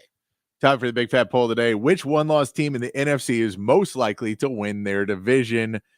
Commanders, Lions, Bucks, and Seahawks. Right now, Lions have a commanding lead with 51% of the vote. Bucks are actually second with 23rd. Commanders are at 21%, and the Seahawks at 5%. We've said the Lions, but I'll tell you that Viking schedule is pretty cushy. Viking schedule's not bad. That if they can hold on and continue to play the way they're playing, and just, at a point, at some level of what they were playing, that team is going to be a 12-win team. You convinced me. I went through the schedule. I don't think most people voting. There's no way they've looked at that schedule for the Vikings. No. They haven't looked at it. They have not. I guarantee they haven't. They probably haven't looked at the Lions schedule either, and they're not considering the Packers either, and how good the Packers are. The Packers will spoil it. The Packers will end up getting a win over one or both of those teams. Yeah. Like the Packers, they end up beating the Lions or beating the Vikings or beating them both in the games they play. Like that's just the Packers are just too well constructed, and they're too well coached. And if Jordan Love is healthy, think about it. Jordan Love had a terrible start to that game versus Minnesota, and then they finally figured out what the antidote was for the Brian Flores defense, and it was up tempo. They went hurry up offense, forcing the Brian Flores defense out of their disguises, and they got them into more static looks because you have to go to default coverage and kind of default checks and audibles. And they came back in that game and made it interesting. And I think, they'll find a way to pull off a win against one of those teams. Now, will they lose to anybody else? Because that's the point that Patrick brought up. Go look at that Viking schedule. Even if they lose to the teams that you maybe you predict them to lose to, they still are not going to have a lot of losses on their schedule. You're still talking about maybe 3-4 losses. Yeah, for the Vikings right now, the way they look right now. Maybe they can lose to the Lions once, lose to the Packers once. You said they have late in the season. They got that a tough stretch late where they play. You have the Seahawks late back to back. Seahawks, that's But yeah, we'll go through the schedule again. They go Jets, then Lions. So that's a big win. If they beat the Lions right there, then it's pretty smooth sailing because it's Rams, Colts, Jaguars, Titans, Bears, Cardinals, Falcons, Bears, then Seahawks, Packers, and Lions. Yeah. If they beat the Lions in this first matchup with the Lions that you mentioned, they got a stranglehold on the division at that point. And then they'd have the only tough stretch would be the stretch at the end. Yeah. That last kind of 3-game stretch you mentioned there. I didn't realize it was that. You brought that. I didn't realize it was that cushy. That's why I went with Washington. I went with the Commanders. Yeah. Like what I've seen from the Commanders, I went with them. But we're only 4 games into the season, but they have 3 games left with above 500 teams right now. 4 games in, 2 of them are Lions, and the other is Seahawks because the Packers are not even above 500. So, but that is they as of right now have that many games with above 500 teams. So it's pretty cushy. It's not a really rough schedule. The Rams are soon enough that they won't have everybody back for that one because the Rams late in the season you assume will be a little bit better if they get their guys back, but in the next few weeks won't be. So it's a schedule. That's a 12-win schedule pretty easily. I agree with you. Even with Sam Darnold, but I say even with Sam Darnold, he's playing like top 3 quarterback in the NFL right now. So I say even with Sam Darnold. If Sam Darnold keeps playing anything close to this, they can. Yeah, I agree with Patrick, man. They can win 12 games and they can win division. So I like the history of the NFC East for Washington because they haven't had a repeat winner in that division for the last 20 years, which is a record. So there will be a new winner in that division. It's just the the way that ecosystem of the NFC East works. And right now, everybody in that NFC East they just look flawed. They just all look, they look like they're flawed teams. And that includes Washington, by the way. But Washington's got the most dynamic offense of all of those flawed teams right now. And they got an unknown commodity. But basically, you don't have a blueprint out on Jaden Daniels because you don't know Jaden Daniels yet. That's a rookie advantage when there is no real scouting report on Jaden Daniels yet. You won't get that till mid-season when you have a sample size going, all right, these are his strengths, these are his weaknesses, this is how they're trying to use him, these are their tendencies with him in these situations. You don't have that now. Nobody does. And they're switching it up too. They don't want you to get tendencies on because they keep changing up personnel week to week. They keep changing up. The first couple of weeks, it was a short dink and dunk passing game, right? It was short, high percentage passing game, 0 to 10 yards. And then in the third week, they started throwing it deep. Started chunking it deep in the third week. Like, whoa, they threw it deep a few times and connected, all right, more than a few times in that game. And then last week, it was the intermediate game. He was great in the intermediate area, and that's where they attacked. So I don't know. I'm gonna take Washington right now, but it's still early. I was leaning Lions at first, but that schedule convinced me otherwise. And I mean, I think that's when you look at it too. If you look at the question of who's the best team, it's the Lions. We say who's the most likely to win a Super Bowl, it's the Lions. If we're saying who's going to win their division, it just so happens to be the Lions are in the toughest division in the NFC. Mm-hmm. Yeah, I agree with you. That's like I said, and it's just going to be, and the schedule for Minnesota is just so favorable. And I don't necessarily see the Lions like winning all of their games against the Packers and all their games against the Lions. I don't see them winning their 2 games against both of those opponents. They're gonna slip up and drop one of those. So big game coming up when the Lions face the Vikings. Where is that game? Is that in Minnesota or at Detroit? That's gonna be important. See. That's it. That's important because Detroit truly has kind of they truly have a home field advantage. That will be in Minnesota, week 7. Oh, okay. Got to go on the road for that one. All right, we'll see. That once again, even more reason why Minnesota can be in the driver's seat in that division. All right, good stuff there. That's the topic for the big fat poll of the day. We'll discuss some more NFL news, notes, and nuggets because Davante Adams has told the Raiders he prefers to be traded. So we'll discuss who prefers to trade for Davante Adams. Who would prefer that? We'll discuss what teams are going to be in the Davante Adams sweepstakes. Before we do that, let's get updated, let's get educated, let's get informed with all the top stories of the day with Patrick Davis and the Horn Headlines. All right, your Horn Headlines brought to you by Top Gun Rentals and Lawn Equipment. The MLB playoffs started yesterday with the Astros losing the first game of their best-of-3 matchup with the Tigers 3-1. Tariq Skubal pitched at Jim, going 6 innings, allowing no runs on 4 hits. Framber Valdez pitched well for the Astros, but allowed 3 runs in the second inning. The Astros tried to rally late, putting up a run in the 9th, then loading the bases, but could not finish off the rally. Tonight, Hunter Brown gets a call for the Astros, while the Tigers look to play it by feel, as most likely a bullpen game will come out for Detroit. The Royals got a 1-0 win over the Orioles with a Bobby Witt Jr. RBI single in the 6th being the only run in the game. The Mets took care of the Brewers 8-4 with a big 5th inning, scoring 5 without hitting an extra base hit in the inning. And the Padres were the only home team to get a win on Tuesday, beating the Braves 4-0. Michael King pitched 7 scoreless innings, striking out 12, while the Braves had to pitch a bullpen game after playing a doubleheader on Monday. And that is your Horn Headlines.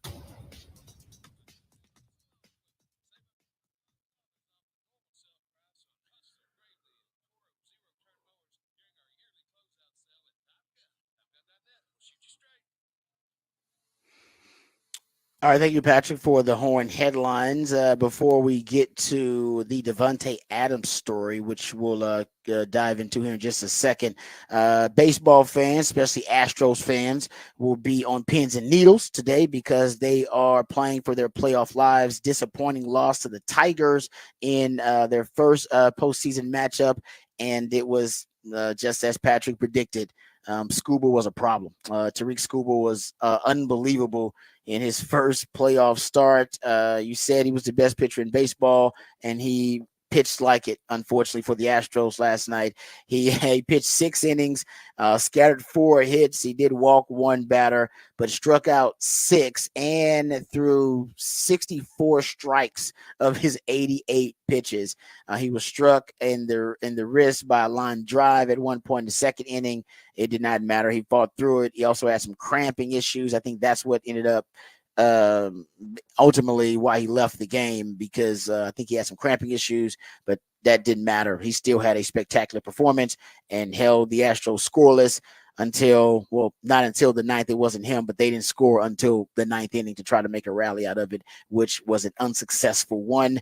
So Patrick, your thoughts on the first wild card game for the Astros falling to the Detroit Tigers? I'm not going to say you predicted it because you're an Astros fan and you didn't want to jinx them, but you did say Scuba was going to be a problem, and he was all types of problems for the Astros. He just pitched really well. He got in trouble a couple times in the game, but was able to get out of them. He just, it's the problem with the Astros that they've kind of had all season is that back of the lineup where when those guys are playing well, when you get a Dubon or a Pena or a Myers or a McCormick and they hit, the Astros lineup is almost unstoppable because those guys at the 7, 8, 9, if they're hitting well, then it sets it up for the 1, 2, 3, 4, 5, and you have that 1 through 5 with Diaz now, where you can go and it's really good. 5, maybe even 6 deep. You can be pretty good in that lineup, but once you get to that 7, 8, 9, it gets a little more questionable. And they were never able to get the right amount of guys up on the plate at the right time. And every time you get a little bit of trouble, you would get to the back of that lineup and it would be 2 outs real quick and everything would go down. They also had 2 innings where they only saw 5 pitches. They were swinging early because he threw strikes. He was just throwing strikes, but he was throwing unhittable strikes. And so they were getting contact on balls, but putting them in the outfield or putting them into play where they get picked up and get thrown out. So it was one of those problems where, you were letting him stay in the game longer than you probably wanted to because you weren't, making him hit. You make him go through long at bats. You were letting him throw strikes. He only ended up with 1 walk in the game. And he probably would have pitched another inning if it didn't feel like he was getting a little cramped up there at the end. Yeah. And they said, we feel pretty good in this. They put in Vest after that. He pitches an inning and 2/3 and looks unbeatable, throwing 4 strikeouts and 5 outs. Just looks really, really good. Astros can't get anything going with him. And then you start to see a little bit of the cracks in that Detroit pitching staff where the Astros have a lot of answers for what the Tigers are going to throw at them. So you hope in the rest of the series, you say, well, now that we've got the best pitcher out of the way, maybe we can get it. Maybe the Astros can get something going in this game. But it's going to be a back and forth. AJ Hinch is just throwing different things out there.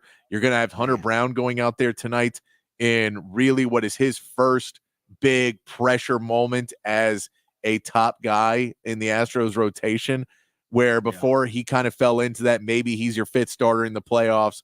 Maybe, he gets down the line. Maybe he'll be playing well. He figured it out somewhere early in the season around when the Astros started to turn around. He really started to figure things out. If he can go out and have a really good performance today, that's huge for the Astros. If you can keep them under 2, you want to put them around 2 runs and then hope you get to more runs. The Astros yesterday got the bases loaded in the 9th inning. You thought there could be some magic. You need to do that a couple more times before the 9th, though, because you can't let it roll down to that. It's going to be interesting. We'll see if Yordan plays again today. We know he was in the lineup, couldn't run, hit that huge double in the 9th inning to start the rally, but still can hit. Man, he was slow going into second base. I could make it to second in the time he did, and that's not saying a lot because I don't move fast. No, it's pretty. I mean, he can still hit, but he can't run. So I'll give him props, man. They needed him, and it still didn't help. But they needed every bat they could get, and they're gonna need him again in game 2. And we don't know who's starting for the Detroit Tigers yet, right? There's rumors that it could be Holton, is what they're saying, but I don't believe the Tigers have officially put out who it's going to be. So we know AJ Hinch is not, he's not telling the Astros anything. Yeah. He's going to, and full reality, he could pitch 1 inning, and whoever they put in could pitch 1 inning. and you're out. And so, whoever it is, it could very much be we're going to put in a reliever to start and then put in an extended guy in to pitch 4 or 5 innings. But we don't want to show them what we're doing until they set their lineup. And then once they set their lineup, we'll pick a pitcher that we feel is better to go against their lineup. So we're just trying, there's a little bit of back and forth gamesmanship in that where, yesterday, because you had a lefty on the mound, they were trying to switch up hitters, and there's just a lot into it where they're trying to switch things up and figure out what they were going to do. AJ Hinch has a lot of players and a lot of options, because when you don't have necessarily the star players that have to play every single bat, then it becomes easier to make those rotations and try and screw with the other team. And he's done it well. He's done it really well for the last couple of months. So we'll see what they end up throwing out there. But even whoever they put out there to start the game doesn't mean that that's guy's going to even go more than an inning. Yeah, there's a report that I read from an insider who said no announcement has been made, but they like Reese Olson. Seems like a likely candidate to pitch the bulk of the innings, at least with an opener coming in before him. Yeah. That you're talking about. So somebody come in, pitch 1-2 innings, and then potentially set up this guy, Reese Olson, as the one who's going to pitch the bulk of innings. We don't know. AJ Hinch wants to keep that a mystery. Maybe it gives him an advantage, but man, it's going to be, like I said, pins and needles. All Astros fans got that same feeling in their stomach. It could be bubble guts, could be butterflies. We won't know until we see how the Astros play. All right, so that's coming up today, but also another big story that's been brewing is the Davante Adams story, for those who have not heard. Now, there are multiple reports that say that Davante Adams has informed the Raiders that he prefers to be traded. Very different. There's a request they prefer, and then you could demand. So I think prefer is different, as Patrick mentioned. That's new. But he has told them he prefers to be traded. They are likely to work with him because this could be a mutually beneficial situation. He's going to be due to make $36.6 million. 35.6 million and 36.6 million in 25 and 26 on his contract. That's a ridiculous amount of money. The only reason they ballooned it to that amount was because they didn't expect him to either be on the team at that time, or they expected they would restructure him by that time. And he's still owed, I think, like $13.5 million of his $17.5 million salary and bonuses for the season. So whatever team picks him up, they got to make sure they settle that with him. But Paul Gutierrez of ESPN is reporting that the Raiders have informed interested teams that they would consider trading the 3-time All-Pro in return for just a second-round pick plus some additional capital in compensation, which means there could be an extra player thrown in there or a late-round pick. That is very reasonable considering what we've seen top receivers go for. Hell, he himself a couple of years ago was traded for a first and a second-round pick in 2022. And they're saying, okay, no, we'll give him up for a second-round pick. To me, that's a signal to the rest of the NFL. This is a reasonable rate for a number one wide receiver. We really want to get this done, as opposed to the Brandon Ayuk trade didn't happen, right? But when the 49ers were talking to other teams, they were asking for a first-round pick plus other additional compensation and capital, draft capital, or a player with that. And even though teams were agreeing to it, there was some belief that they made that a really high price because they wanted to keep Brandon Ayuk around, and they really didn't want teams to match that really high price in return for a Brandon Ayuk trade. This is a very reasonable price they're asking for in a trade for Davante Adams. So there'll be way more teams. Matter of fact, half the teams in the league probably can discuss it as a possibility.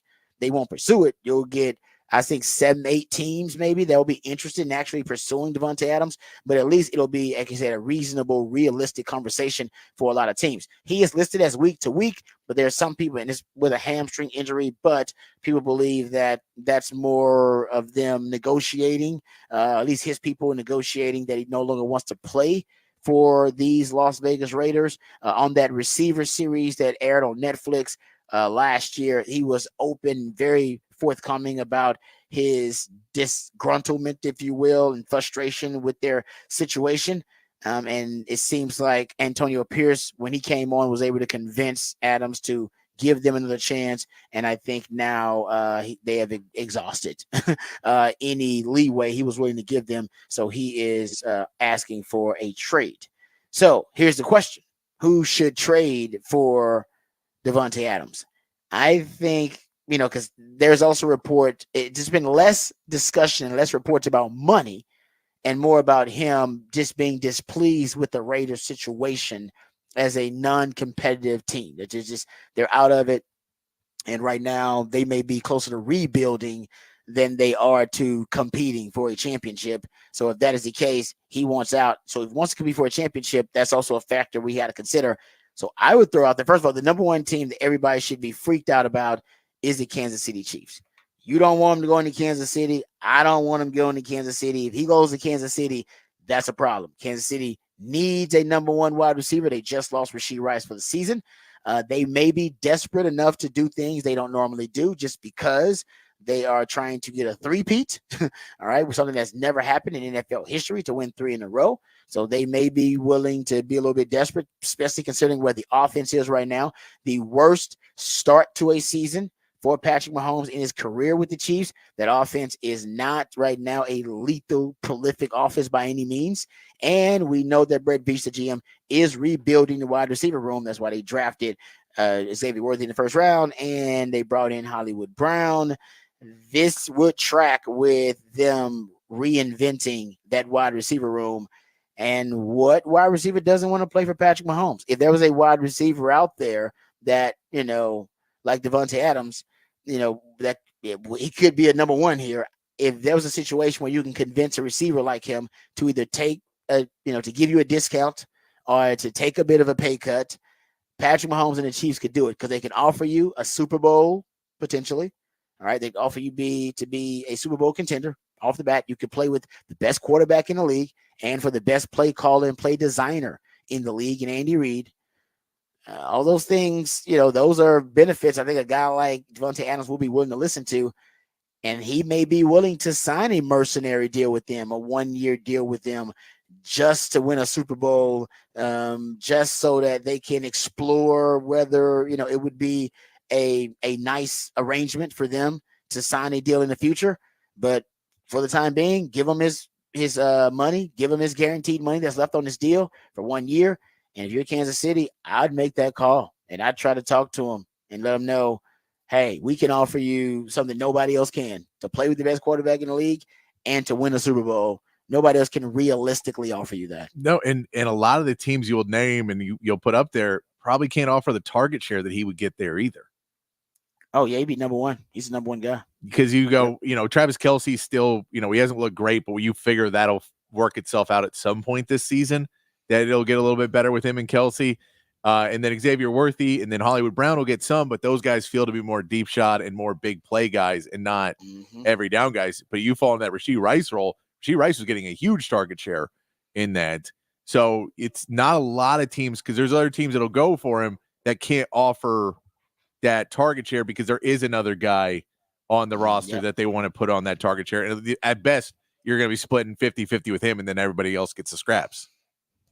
I didn't even think about that, but you're right. He immediately becomes the number one guy. And honestly, when you're thinking about it, we've talked about Travis Kelce and his brother Jason selling their podcast for millions, and now they got breakfast cereals and all kind of endorsement deals. He's dating, Taylor Swift, and I'm sure they're thinking about talking about a family. And I think they're a year or maybe this year or a year away from Travis Kelce retiring.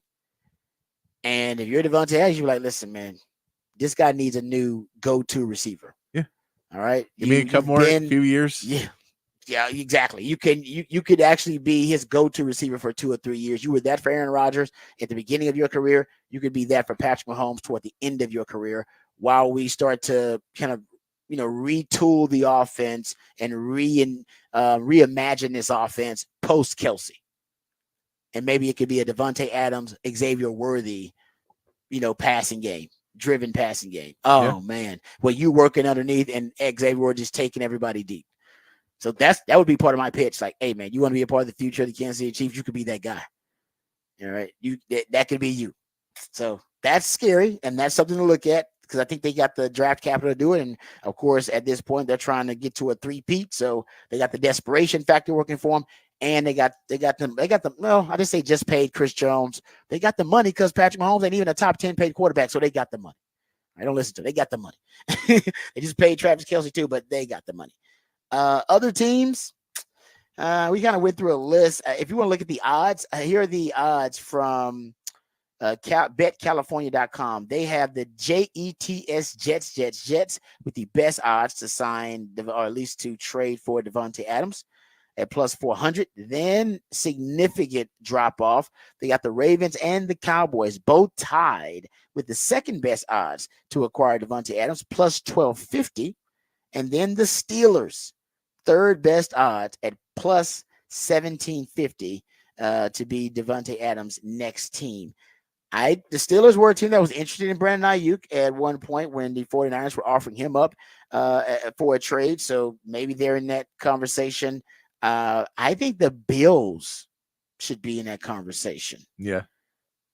Bills should be there. The Bills might have issues with money, which is why they let Diggs go, why they let Gabe Davis go, that they may not want to try and go out and get that guy. They may want to try and keep drafting wide receivers and build that way because they spent all that money to really go all in about 2 years ago, and the receipts came due and they had to let a lot of guys go.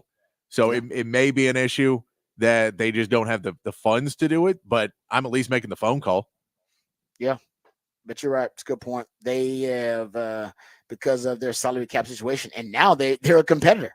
Even with them, kind of overhauling that roster to try to make themselves make it a more salary cap friendly roster. They're playing really, really well. So they don't necessarily need them. And it actually may cause the offense to regress a little bit because Josh Allen is flourishing without having a true number one to have to force the football to. Yeah. And that seemed to have maybe it may have forced him to regress a little bit, actually, having to, under the burden of having to get the ball to one specific guy a lot. Now that he has weapons, but nobody has earned nobody has the clout to say, hey, get me the football. I'm the guy. And he's doing great in that kind of offense. Like if you're open, you get the ball. That's how they go. That's how they work. Yeah. And, so maybe that's the best situation for him. But I would throw out there, I think Kansas City, I think the Bills are one. Obviously, his quarterbacks he's played with, the Saints should be in that conversation, and the Jets because of his relationship with Aaron Rodgers and with Derek Carr. I think if you want to win a championship, look at Kansas City Chiefs and look at the Bills. And I think if you're just looking at wild cards, the wild cards to me would be the Steelers as a wild card team in this Devontae Adams sweepstakes.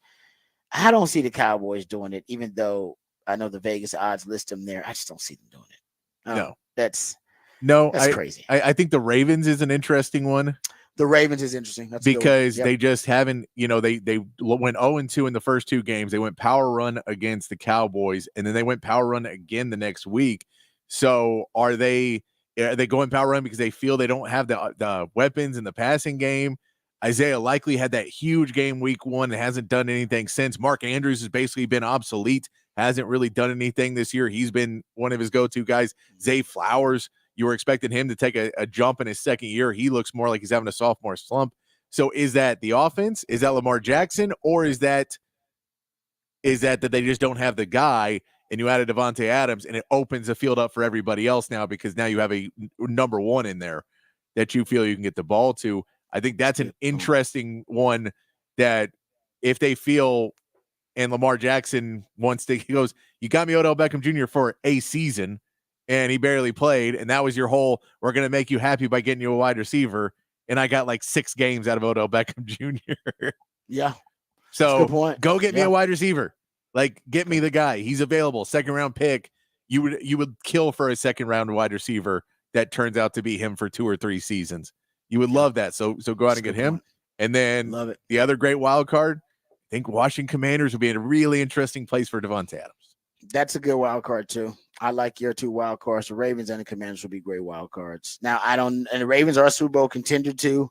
They've been trying to stock that at least retool and restock that wide receiver room. And Todd Monken, he wants to throw the football, even though, like you said, maybe right now they're struggling about what they want to be offensively and what their identity is going to be. But the Commanders, that's a good one. I don't know if they're going to be a Super Bowl contender. They're definitely. I picked them to win the division just now, so that would mean at least they'll get a shot at it. No, and if you're Devontae Adams, do you want to be on a team that you feel could be a Super Bowl contender in the next 3 years, and you re-sign till you're 33, 34, and you get your new contract, and you say, well, now I'm with this young quarterback, and we're going to progress together. I don't need to win a Super Bowl this season. I just know that I'm on a team where it's capable. They're we're capable running of the right that direction. in 2 or 3 years. We're going the right direction versus the Raiders, where we don't even have a quarterback. We got a tank to try and get a quarterback, and then hell knows if that guy's going to be ready for another year or two. And then I'm going to be 35 before they're even opening the window, maybe. Yep. Where Jaden Daniels are like, we're probably not opening the window, but we could win the division this year, and then next year, who knows? Maybe we start to open that window up, and maybe I could be a part of it growing up. I think that's an interesting one, and at least enough, because that one also probably gets you a contract, where some of these other ones may not get you a contract. Because they got the money. And I will say that, as long as you got, that's why the Steelers, like I said, they made the list of teams with some of the best odds or the highest odds to sign Devontae Adams. But if you don't have a franchise quarterback, I wouldn't go there if I was Devontae Adams. And I'm not saying Justin Fields isn't playing well, but he's not. Even Mike Tomlin admitted he's not a franchise quarterback. We don't even know what he is right now. He's just helping us win games at quarterback. So to me, that would take them. They would be a dark horse in my opinion. Even though like I said, they did pursue Brandon Ayuk, but not if I'm a receiver and I go to a team, I want to know this quarterback is the face of this franchise. He's going to be there for these years to come. Matter of fact, he already got burned, right? Picked that guy, and then Derek Carr left. So I don't think he wants to get burned again like that. And that's what would happen with the Steelers. You have no idea what they're going to bring in there. So, I like that Commanders one because then you know your quarterback's going to be for the rest of your career, basically. The end of your career, you already know. It's going to be this young, dynamic player. So that's good, too. I like that. All right, so there you go. That's what it is. I think ultimately we got Saints, Jets because of personal connections with the QBs, Derek Carr and Aaron Rodgers. You want to win a Super Bowl? Can't listen to Kansas City and listen to the Buffalo Bills. All right. They may not make you the best offer, but that's the best chance to win the Super Bowl. And the best wild cards, I like yours. Ravens, Commanders should be in that wild card conversation as well. And I guess I'd throw the Steelers in as a wild card, even though, like I said, I think they might be, in my opinion, the least attractive to them. I think the Steelers might be the most attractive to the Raiders. I don't know if they're the most attracted to Devontae Adams, but they may be able to offer a trade that the Raiders like the most. I can agree with that. So in terms of player, because they probably want a player with that too. Yeah, and Steelers got some good players. Yeah, on that roster. Yeah, no, I think that we'll see if it's one of those teams, but I think those are the most interesting. I probably would be shocked if it's not one of the teams. I will say, don't if it's the Browns, don't answer. We know they're going to call. Don't answer the phone. And they have the money. They'll find the money and they'll find the draft. They were in the Brandon Ayuk. They were offering everything up to get Brandon Ayuk on that team. Don't answer. Yeah. Don't answer. Don't answer it. You're right. Don't answer it because Deshaun I thought was playing a little better though. Somebody said Deshaun's playing better. I haven't watched Deshaun. So he's not the worst quarterback in the league. He's the second worst. Pretty much. Okay. Yes, he's not the worst which he was. Yeah, he's not the worst quarterback in the league. So, but don't do that. That was wise. The sage advice there. Do not pick up the phone if it is the Browns. No. All right, we come back. We'll get into the Texas football conversation. Go behind the burnt orange curtain.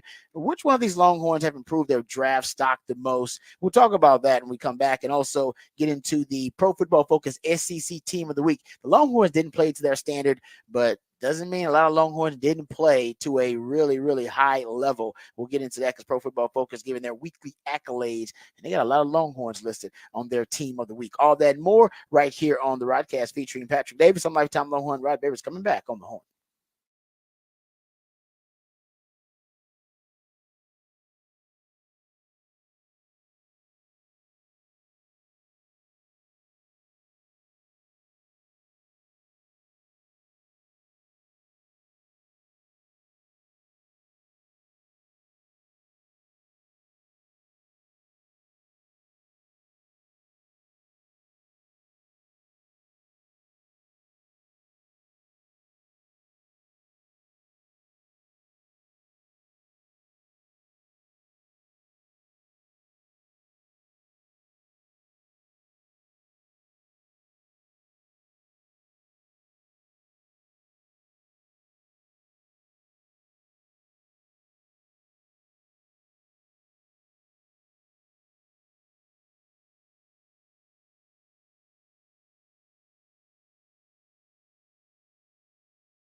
All right, welcome back to the Rodcast. I want to talk some Texas football here when we go behind the burnt orange curtain.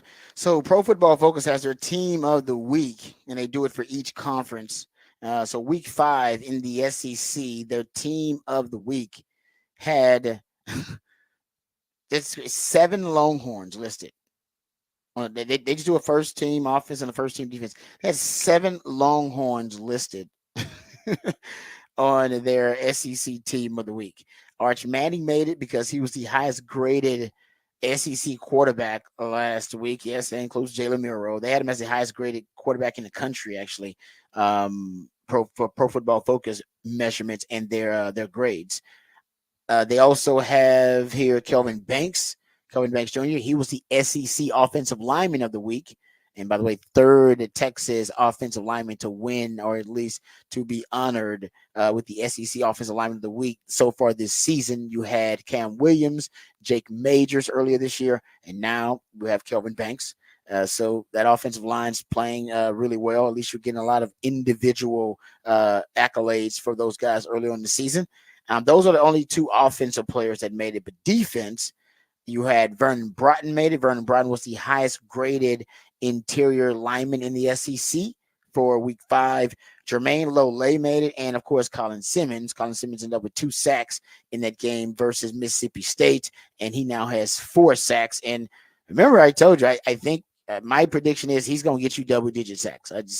That's now not much. I think it's very much realistic for him that he could end up with double digit sacks after having 4 sacks in 5 games. So I think he's going to have another 2-sack game or a sack and a half game like that. But he'll continue to be a guy that if you earn the right to rush the passer, hell man, he can get you a sack a game. And he hasn't even started a game yet.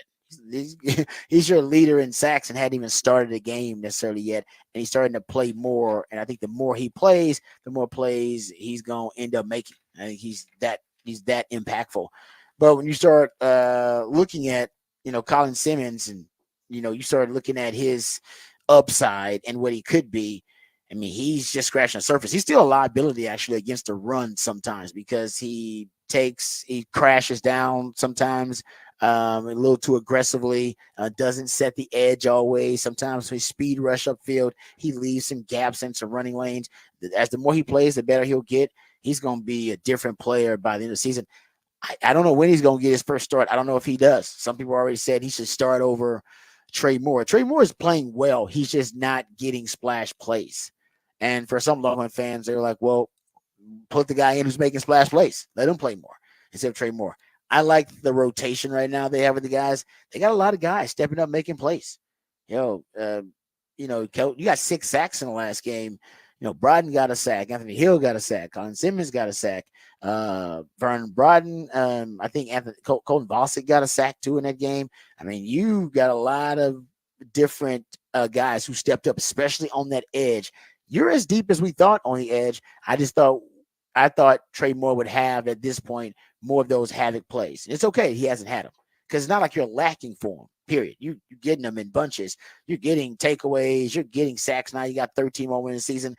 We're just waiting for that breakout game by Trey Moore. Just haven't had it yet. Think about it. Every game you see a new defender have a breakout performance, or a new player pretty much have a breakout game. It was DeAndre Moore this last game. Your breakout performance, it was probably Vernon Broughton. We hadn't seen him play that well all season long. You could say it was Colin Simmons who had the 2 sacks. Game before that, Leon LaFau had a hell of a game where he led the team in tackles and had a breakout performance. It was Andrew Makuba, I think, in the Michigan game as a defender who had a fantastic performance. Janae Barron got you the interception in that Colorado State game. You see, it's like a different guy. Anthony Hill actually in that same game, the ULM game, he had a fantastic performance too. It seems like it's a different player stepping up each week. And I say one of those weeks, it's going to be Trey Moore. I don't know which week, but one of them weeks, it's going to be Trey Moore. I assure you. I guarantee you it's just a matter of time for him because he's close. He's close. You see it. He's close. And it falls right now into the if it ain't broke, don't fix it category for me of I get Colin Simmons playing great. I think he's earning more playing time in that rotation. But he doesn't need to get the start if everything's working the way it's working right now. It's working really well. I'm trusting in PK and Nansen and what they've got running with that that defense right now because things seem to be going well. So I don't want to rock the boat and have to do anything else. And, there doesn't seem to be a reason to do it right now. I'm with you. I feel the same way. I feel like he should play more. No doubt about it. Yeah. He should not pun intended more, but he should get more snaps and more reps. And then let Trey Moore do his thing. Let Baron Sorrell is your best all-around edge player. He got a sack too in that game. He was fantastic in that game versus Mississippi State because he's your best run defender against at the edge, and he's also a guy they bump inside now. They bump him inside on those NASCAR packages so he can play multiple shades. So that helps him in his pass rush because you can line him up against less athletic interior offensive linemen and he can win. Matter of fact, that's how I believe one of his sack came. He was bumped inside against an offensive guard, I believe, if I'm not mistaken, in that NASCAR package. Okay, so if you can start looking at the other guys who made it, Andrew McCouber made it and Jalen Gilbo. They also made it in the secondary. Andrew McCouber had your best coverage grade of any DB in the SEC in week 5. And Jalen Gilbo, I believe, led you in tackles last game. If I'm not mistaken, I believe Jalen Gilbo was your leading tackler in this past game. So a lot of guys stepped up for you and played really well, especially on defense. So they had their first game where they didn't play to the standard. We all agreed there was some lapses there, and the team was distracted and not fully focused and came out in the second half and ended up boat racing Mississippi State. But to have a down game and still get 7 guys make the Pro Football Focus Team of the Week, still pretty damn impressive. So the ceiling of this team, man, is really, really high. Something else I wanted to get into about, and I don't know if we got a ton of time to get into it. We can do it tomorrow because we got a bye week. So it's one of those topics that I think is, at least for this week, it's going to be perfect. Sark talks about phase 1 of the season. He chops up the season into 3 phases. Phase 1, phase 2, phase 3. Phase 1 is what we just finished, right? Non-con plus that SEC opener, and then you get the bye week. And then you're done with phase 1. And then phase 2 is the rest of the regular season, including starting with Oklahoma and then Georgia. And then phase 3 is the postseason, SEC title game. Hopefully, college football playoff, you get it. So after phase 1, there are some players who I think and definitely have increased their draft stock and improved their draft stock. So we'll get into that when we do Rod's rant of the day next hour. We'll get into the players who have improved and increased their draft stock. And I think you got about 4 or 5 guys who I wasn't sure if they were going to be on draft boards by the end of the season, who have definitely improved their status to the point where I do believe they are now on on different scouts draft boards and have the possibility of being drafted. Now I'm not going to talk about where they're going to get drafted. We're going to talk about first round, second round. We're talking about guys who have improved their draft stock. And I think a lot of Longhorn fans can say that, but who's done it the most?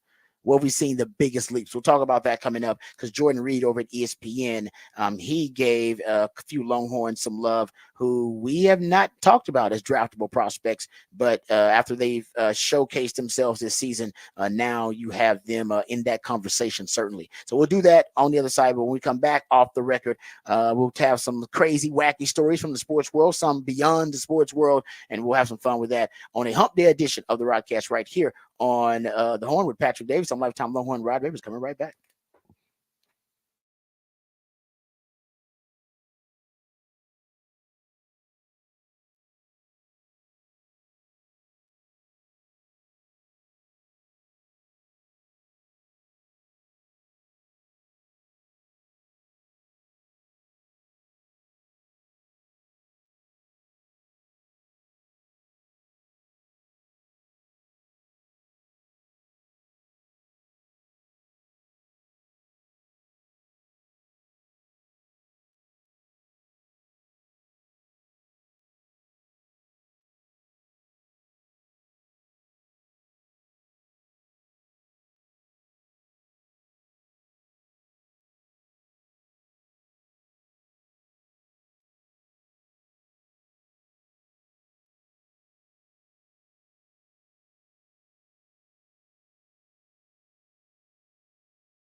All right, welcome back to the Rodcast. Time to get into a little off the record conversation here. Got a couple of audio clips that I think will be pretty funny to hit on here. Okay, so the first one is Chip Kelly. So Chip Kelly, in one of the more surprising, unprecedented moves we've ever seen, he left a Power 5 head coaching job to voluntarily take a Power 5 coordinator job.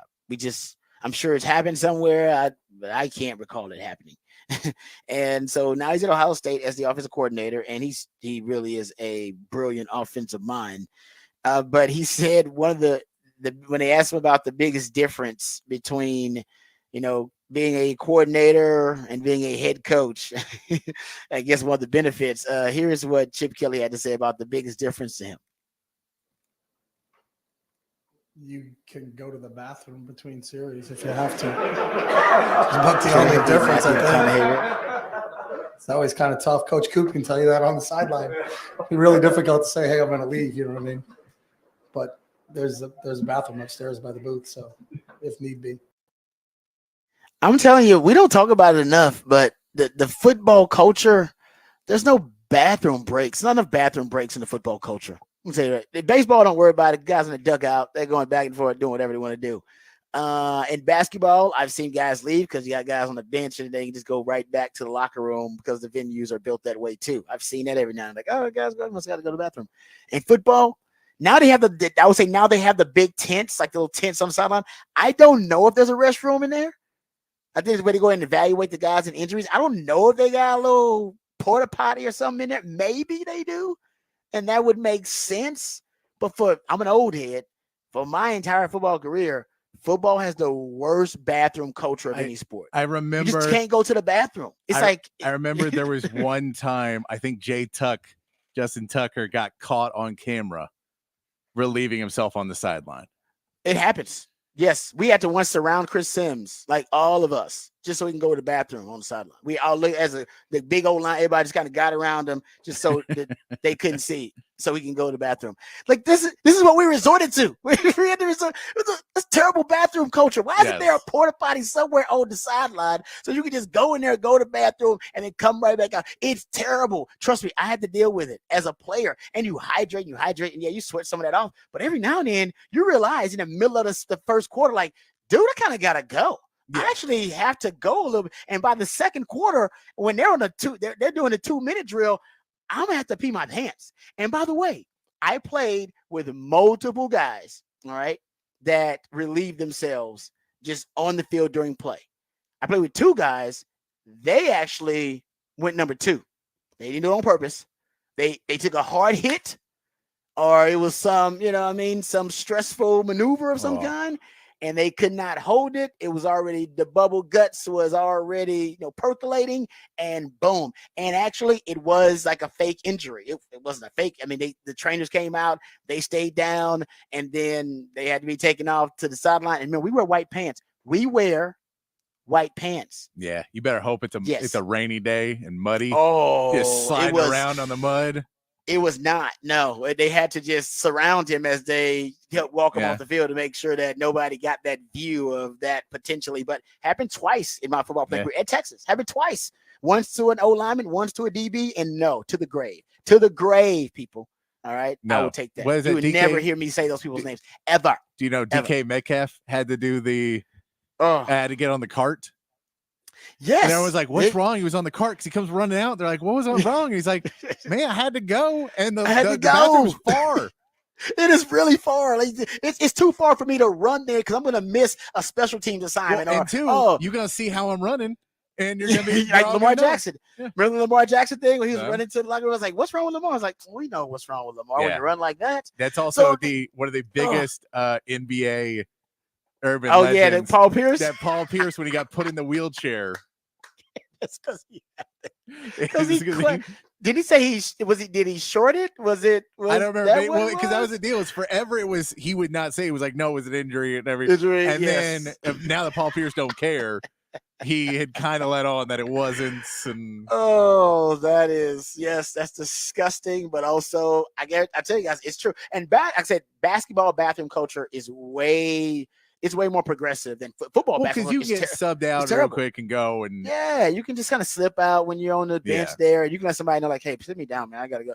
But in football, it just doesn't exist. I still don't think they have porta potties on the sidelines, really. No, I mean, and you're talking about billion-dollar buildings now. Billion, and there's no way if you just get. Can I just go somewhere on the sideline? I don't understand it either. I don't know. Like I said, maybe in the tent, but in my day, it was a problem. I still think it's a problem in football. It's crazy. Nobody, but they still won't fix it. And that's one of the things you deal with as a football player. You just know when you're doing all your hydrating during the day, you got to make sure before you go out on the field, everybody's going to pee before they go on the field. Like it's one of those things like after halftime or before the game, that's one of the most crowded places because everybody's got to go before they go out. Can you imagine? You got to make sure you don't have to go while you're out there. In a boring game, if you had a porta potty, they would just have like a camera on it and be like, if an offensive lineman or defensive lineman goes in there, we're waiting until they come out. Like we're gonna time it. This game's boring. Let's just show how have a long. Potty cam. Have a porta potty cam. We have 7 minutes. He's been in there basically the entire second quarter, so we're assuming things are not going well. Yeah, you're probably right, but I don't know. Trust me, I have to deal with it, and football players have to deal with it. I don't know how. Everybody's got their own method that they deal with it, and I'm sure if some well-organized advertising company could come up with a marketing campaign, you could do something with some adult diaper things and football bathroom culture. It is there. The opportunity is there, but I don't know if you're creative enough to do it. I don't know if they're creative enough to do it. They can throw it out there. I'm telling you, because guys go to the bathroom. Like Mark Stairs talks about, guys will just urinate in their pants. Yeah. And then they'll just go change their pants at halftime. Yeah. And it's like, we shouldn't have to resort to that. We should not have to resort to guy going, I'm just gonna beat a little biz on myself, and then live I'll in change a it society. Like, what are we doing? What are we doing here? We should not do that. This is not.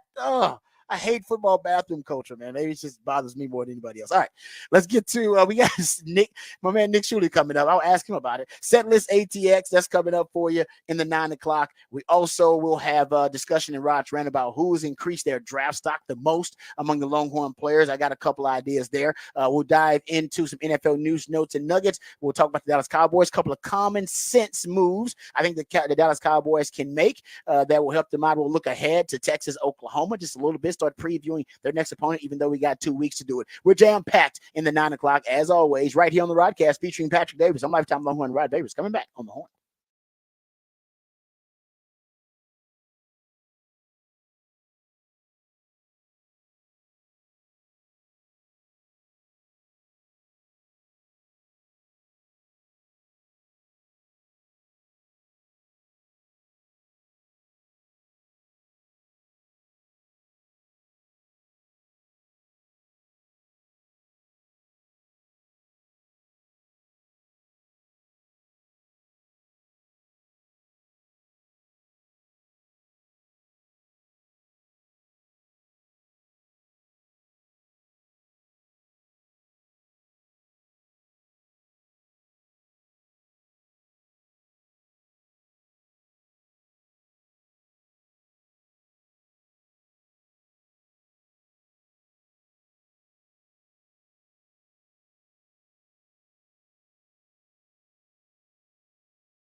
Welcome back to the Rodcast. It is a One Artist Wednesday edition of the Rodcast. That's when my co-host, the Ideallionaire, Patrick Davis, he plays, first of all, he goes deep down the rabbit hole into the catalog of one specific artist, group, or band. And then the entire show he dedicates to that artist and plays songs featuring that artist or written by that artist or performed by that artist. And today, that artist is the late, great, legendary, iconic Stevie Ray Vaughan. So we appreciate Patrick hooking us up there. One of his favorite artists, and I'm sure a lot of folks listening, one of their favorite artists too.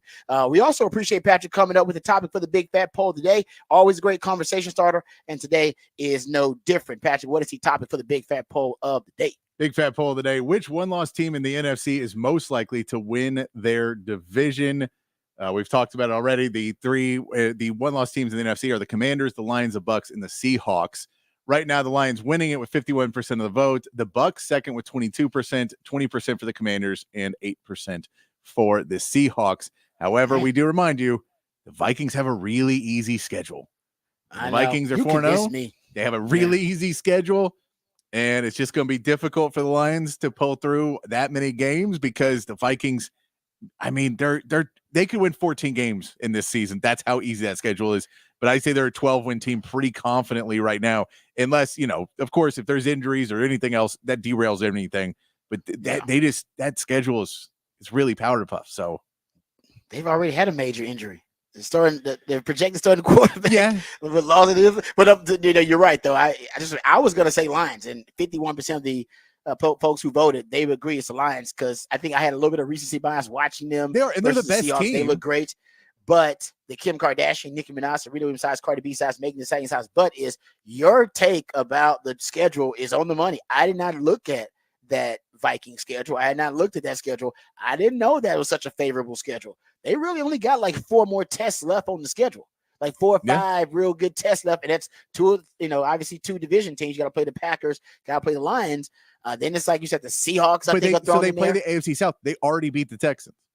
So if you're playing the AFC South and you already beat the good team, that's it. The rest of them are bad. 3 more wins, right? The rest of it's number bad teams left in that division. Seriously. So I didn't realize that either, man. So I hadn't looked at it. You said that, and I agreed with it. That's why I picked the Commanders. So I'm in the minority. Hell, the Commanders are getting 20% of the vote here, so they're third in this run. I get the Bucks too. You like what Baker Mayfield's doing. I get that. Yeah. And that division is winnable. That division is very winnable, but I'll say the Saints have shown glimpses in the first couple of weeks if they can figure that out. And then the Falcons, I just feel like there's a lot of talent. By the way, I'll throw the Falcons name out there. They can go get Devontae Adams. Ooh. If you're going all in and getting all these players, I haven't seen his name. I haven't seen their name mentioned anywhere in this. But if you're getting all these players, we know Drake London's a good player. Kyle Pitts is a good player. You didn't even throw the ball to Kyle Pitts last week, but you have some other options. But if you want to go another wide receiver and try and open it up even more, I'm not honestly. That's an interesting one because if you think about it, it makes a lot of sense because they got. Well, I say that they're paying Kirk Cousins and they drafted a quarterback really high. That's the only thing that may hinder it from happening because I don't know if they got them. But all their skill position guys are on rookie contracts. And as much as Kirk Cousins is making a lot, Kirk Cousins isn't making top quarterback now money. He's making 40, which is a lot, but it's 60 now. I take so that he's making 20 less. Yeah. No, they can do it just that's a great point. They can do it just because all their skill position guys are on rookie deals. Yeah. All their mate, Drake London, Pitts, Bijan. They hadn't paid any of those guys yet.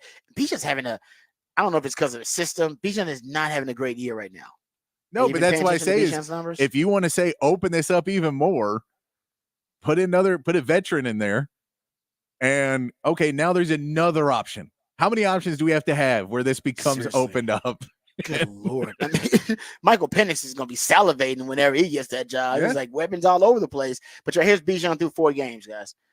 Rushing yards, 224. That's 17th. If you go look at it, rushing TDs, he's 1. He's tied for 27. Longest rush is 19 yards. That's 46. Long yards before contact per rush, 1.45. That's 24th in yards after contact per rush, 2.62. Still pretty damn good, but he's at 35th. So they got to do something to open up that offense for Bijan. They need to unlock Bijan. I don't know how they screwed that up, but they need to unlock Bijan somehow, and it hasn't really happened. Okay, there you go. So that's the topic for the Big Fat Poll. There, go check it out. All right, let's not waste any time because we got Nick Shuley coming up with Setlist ATX. We always enjoy and appreciate his time. First, we'll get the Horn headlines first, and then we'll come back, hit Nick Shuley, and I promise we're not going to hit Nick Shuley. We're going to hit the Setlist ATX with Nick Shuley. You don't want to mess with Nick Shuley's from Fifth Ward, y'all, so you don't want to be messing with Nick Shuley anyway. But we will come back after we get Setlist ATX, and then I'll give you my thoughts on the Dallas Cowboys, some common sense moves they can make. We'll talk about Longhorn to have increased their draft stock the most. Also, we'll dive into the ASS of AD Mitchell and not that average separation score. I'm not, hey, nothing against that, but I'm sure he's got an impressive ASS too. I'm talking about the average separation score, which, by the way, is one of the best in the NFL, and yet the coach can't find a way to give him the football. And now Jim Bob Cooter, their OC, is being asked about it. So we'll get into that too coming up. But first, let's get updated, educated, and informed with all the top stories of the day with Patrick Davis and the Horn headlines. All right, your Horn headlines brought to you by Top Gun Rentals and Lawn Equipment. The MLB playoffs started yesterday with the Astros losing the first game of their best-of-3 matchup with the Tigers 3-1. Drake Skubal pitched a gem, going 6 innings, allowing no runs on 4 hits. Framber Valdez pitched well for the Astros, but allowed 3 runs in the second inning. And the Astros tried to rally late, but putting up a run in the 9th and then loading the bases, but could not finish off the rally. Tonight, Hunter Brown gets the call for the Astros, while the Tigers look to play it by feel, as it looks to be a bullpen game for the Detroit. The Royals got a 1-0 win over the Orioles with a Bobby Witt Jr. RBI single in the 6th, being the only run in the game. The Mets took care of the Brewers 8-4 with a big 5th inning, scoring 5 without hitting an extra base hit in the inning. And the Padres were the only home team to get a win on Tuesday, beating the Braves 4-0. Michael King pitched 7 scoreless innings, striking out 12, while the Braves had to pitch a bullpen game after playing a doubleheader on Monday. And that is your Horn headlines. All right. Thank you, Patrick, for the Horn headlines. All right. Let's not waste any time. Let's get right to it. My man Nick Shuley is waiting. We're grateful for his time because he is a busy man. Nick, how you doing, brother? Sorry about the I don't know, elongated intro there. Man, we got right to you. How's everything going? Man, great. You're fine, man. I love the elongated intro. Hey, we were talking about that yesterday, actually, in music. How the elongated, Yes. long intro is now going away. It used to be something, in the 90s and 80s. You'd hear a lot of that, those long intros. You don't hear them anymore, man. Yeah. Do you miss the long intros for music, or you're fine with now? The 3 minutes of a song, which you get now. What do you prefer? 7 minute with a 3 minute intro, or you prefer a 3 minute song that we get nowadays? Man, 100% the short intro. I was just thinking about that. I lied because when I would like make mixtapes or mix CDs or whatever, I would cut off these long intros or the talking parts or whatever just to get more music on there. So yeah, I'd say I'm not a fan, and I'm not like a jam band person. Like the second anybody starts diddling around for 30 minutes, I'm like, all right. The cool, freestyle, yeah. There you go, get a drink for 30 minutes, 29 minutes. Yeah. I'm fine with it, but once we get to half an hour, exactly, shut it down. What if it was Stevie Ray Vaughan back in the day, late great Stevie, just going off? You gonna walk off on that? My too? timer probably hits about, I would say realistically, about 3 minutes, and then I just kind of glaze over and start thinking about what emails I didn't answer, or what. That is awesome. You had like a legendary, iconic show people be talking about for decades to come. Niggas like, man, honestly, I got bored listening to. I forgot to Jimi clean my Hendrix garage yesterday. Nick's just got a big sign that says "Get to the chorus." Yeah, I'm heckling these legends. Like, come on, guys. Nobody's here for this. Oh, that's good. All right, I want to ask you a couple of more questions before we get right to Setlist ATX, because I want to dive into this next segment a little bit, talking Texas. What Longhorn player in the first 5 weeks has increased their draft stock the most, in your opinion? That, the most. Obviously, there are like 10 to 12 guys who've improved their draft, like everybody has. But who's improved it the most, in your opinion? Man, well, gosh, a lot of these guys were high to begin with, like Isaiah Bond or folks like that. But I would say someone that probably wasn't as high on the radar. I think Jake Majors continues to move up with his solid play. And like, I'm not saying he's going to be like a first rounder, but I think, man, he's so solid, and it, like having a good center and somebody you can call out the reads, et cetera. Like that's such a big thing. And I think he's definitely raised his stock. I think although he's got another year, I think Muhammad continues to raise his stock just because you don't talk about him. But I mean, then you got guys like Kelvin Banks, Isaiah Bond, Quinn Ewers, who are already projected first rounders, So it's a great question. I'd honestly say, and this probably is a little reach, but I think Matthew Golden's proven that he's more of a complete receiver, and he's been the possession receiver, which I don't think anyone thought. I think after watching him play at Houston last year, he was the deep ball guy, but man, he's the guy on third down that we've really relied on him. Yep, and red zone. He's been a big red zone target now too. Yeah, I think my top three. Who are your top three receivers right now? If you had to take, because that group is so deep. We just saw DeAndre Moore get 100 yards receiving. If you had to say these are my top three, this is who I think are the top three guys that have separated. Who are your top three in that group? Man, that's tough. Isaiah Bond's one, of course. I think that's one. I would say, man, I'd say probably Golden second, and then I put DeAndre third. Oh, okay. I would go Wingo third for me, but I see the but you can't go wrong. You can't go wrong. But DeAndre adds so much in the block. DeAndre is the Whittington, right? Like he's the guy that's doing so. If you watch him off the play, like he's doing so much. But I agree. Wingo's definitely the flash. Like that guy is. Good Lord, he's gonna be something special. He really is. Yeah, you think about looking at Ryan Wingo, and then you see a guy like Ryan Williams over at Alabama, and you go, that guy's 17, and Ryan Wingo, I think, is going to be a first round receiver potentially. Yeah. And then you got that guy. You're like, I think he's going to be like, if they're both first rounders, and one guy is much better than the other guy. Ryan Wind's like, he's a guy that's going to be the first receiver taken. Yeah, he's special, man. That guy is that. Yeah, he's going to be a problem. Yeah, I agree. He's going to be a problem. Yeah, he's already a problem.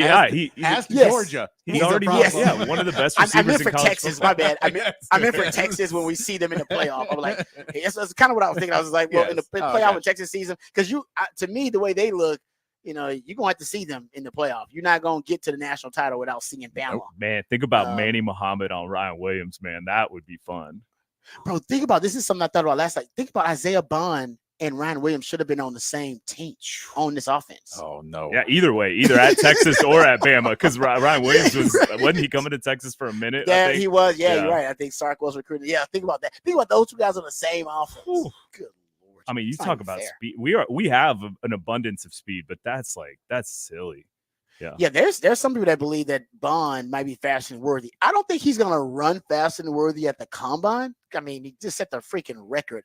But football speed, it's possible football speed wise, and I think he's already topped Xavier Worthy in terms of football speed. I think he's got up to 22 point something miles per hour.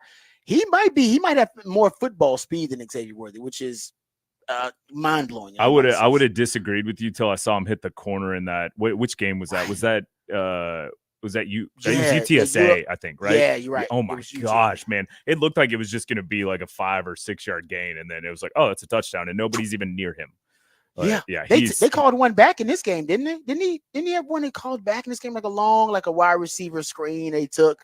Well, they had the one that was a touchdown, was a block in the back. Was that his? Yeah, I think that was. I think so. I think that was his, and it was a block in the back. And I was like, oh, that's this play. They did the score on that. It was like the same concept that they scored on in that UTSA game you're talking about. All right, that's enough. We're picking my man Nick's brain about football. He came here to talk about music, damn it. So let's get to Setlist ATX. He's a busy man. He doesn't have a ton of time, but we appreciate the time he takes with us. Let's start with Wednesday, Hump Day today for Setlist ATX, where Nick tracks all the best musical acts coming into the area and then let you know exactly where you can see them. So, Nick, what we got for Wednesday? Yeah, well, we got an abundance of talent in town, obviously, with the ACL Festival being this weekend. I'll get into that for Friday. But yeah, so lots of after shows, pre-shows, etc. So just tons going on this week. So tonight we have Still Woozy, who's playing the festival. It'll be at Stubbs with R&B, funk, I would say. But I also, like we always talk about, I love when people blaze their way into new genres.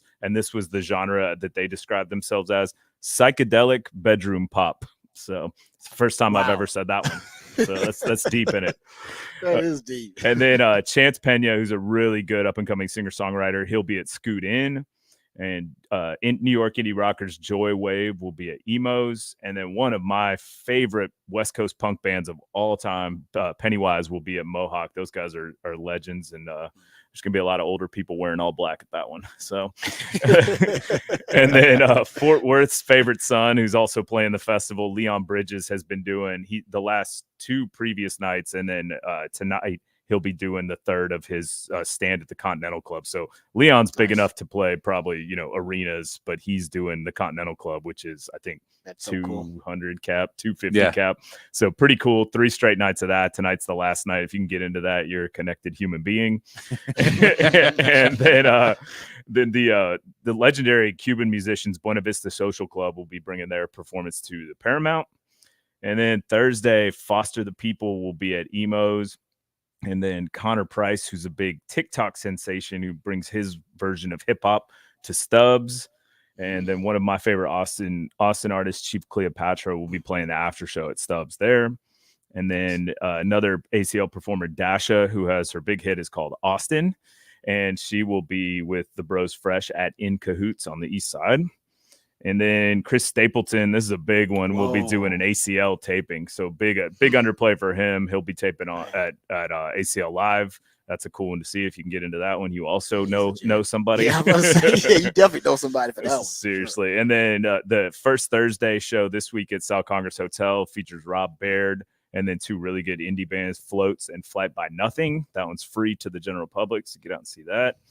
And then the ACL Fest kicks off on Friday, and that's at Zilker Park, and Friday to Sunday of this weekend, as well as next weekend, with the headliners Dua Lipa, Tyler the Creator, Chris Stapleton, Blink-182, Sturgill Simpson, Pretty Lights, Krungbin, Leon Bridges, and a lot more. So that'll be taking over downtown. So plan your driving accordingly near the central part of Austin, because it will be backed up. And then Benson Boone, who's a big American Idol breakout star, he's playing the festival. He'll be doing an after show at ACL Live on Friday, as well as Jungle, a big EDM group. They'll be at Moody Amphitheater. And then another big electronic artist, Barry Can't Swim, will be at Mayfair. And then early 2000s piano pop punkers, Something Corporate, will be at Emo's. A good Austin folk band, Chaparral, at Antone's. And this band, Lawrence, will be playing Stubbs, and I really like them. They sound kind of like the reincarnation of Huey Lewis in the News. This guy's got the most soulful voice, and they're just these little indie kids from Brooklyn. So does not sound like they look, I would say. But pretty cool stuff. Got the horns and everything. And then Saturday, a huge neo-soul artist, Kalani, will be at Moody Amphitheater. She's phenomenal. And then Elderbrook, a big electronic band, will be at Stubbs. Sunday, huge house artist Dom Dalla will be at Emo's, and big-time indie country artist Nikki Lane will be at Sagebrush, which will be a really cool show. Sagebrush is a great place to see a show if you haven't seen one there. And then 2 nights starting Monday, and then going into Tuesday, Usher will be playing at the Moody Center, which that's gonna be a vibe. I want to get to one of those, man. It's a spectacle. It's a performance. It's like, man, I love shows with like talented artists that they can also dance. So like Usher, Chris Brown, like all that kind of stuff. They put on just great shows. So and he's notorious for pulling women up on stage and doing crazy freaky. Don't bring your girlfriend. Don't bring your girlfriend, but bring her like 100 rows back. Sit in the very back. Sit in the back. No. Yeah, you don't want Usher to see your woman if she put a ball cap on her, like, trench coat. Yeah, he's been known to give lap dances at shows and stuff. It's like, nah, I'm good. I don't need my woman getting. I don't like my odds against Usher, honestly. So. Exactly. And then into Tuesday, Lucinda Williams, who's one of the most talented Americana artists of all time, will be doing a cool show at Stable Hall in San Antonio. If you haven't been to that venue, get out there and check it out. And then an Austin staple, James McMurtry, will be with one of my favorite up-and-coming Austin artists, Cactus Lee, at Continental Club.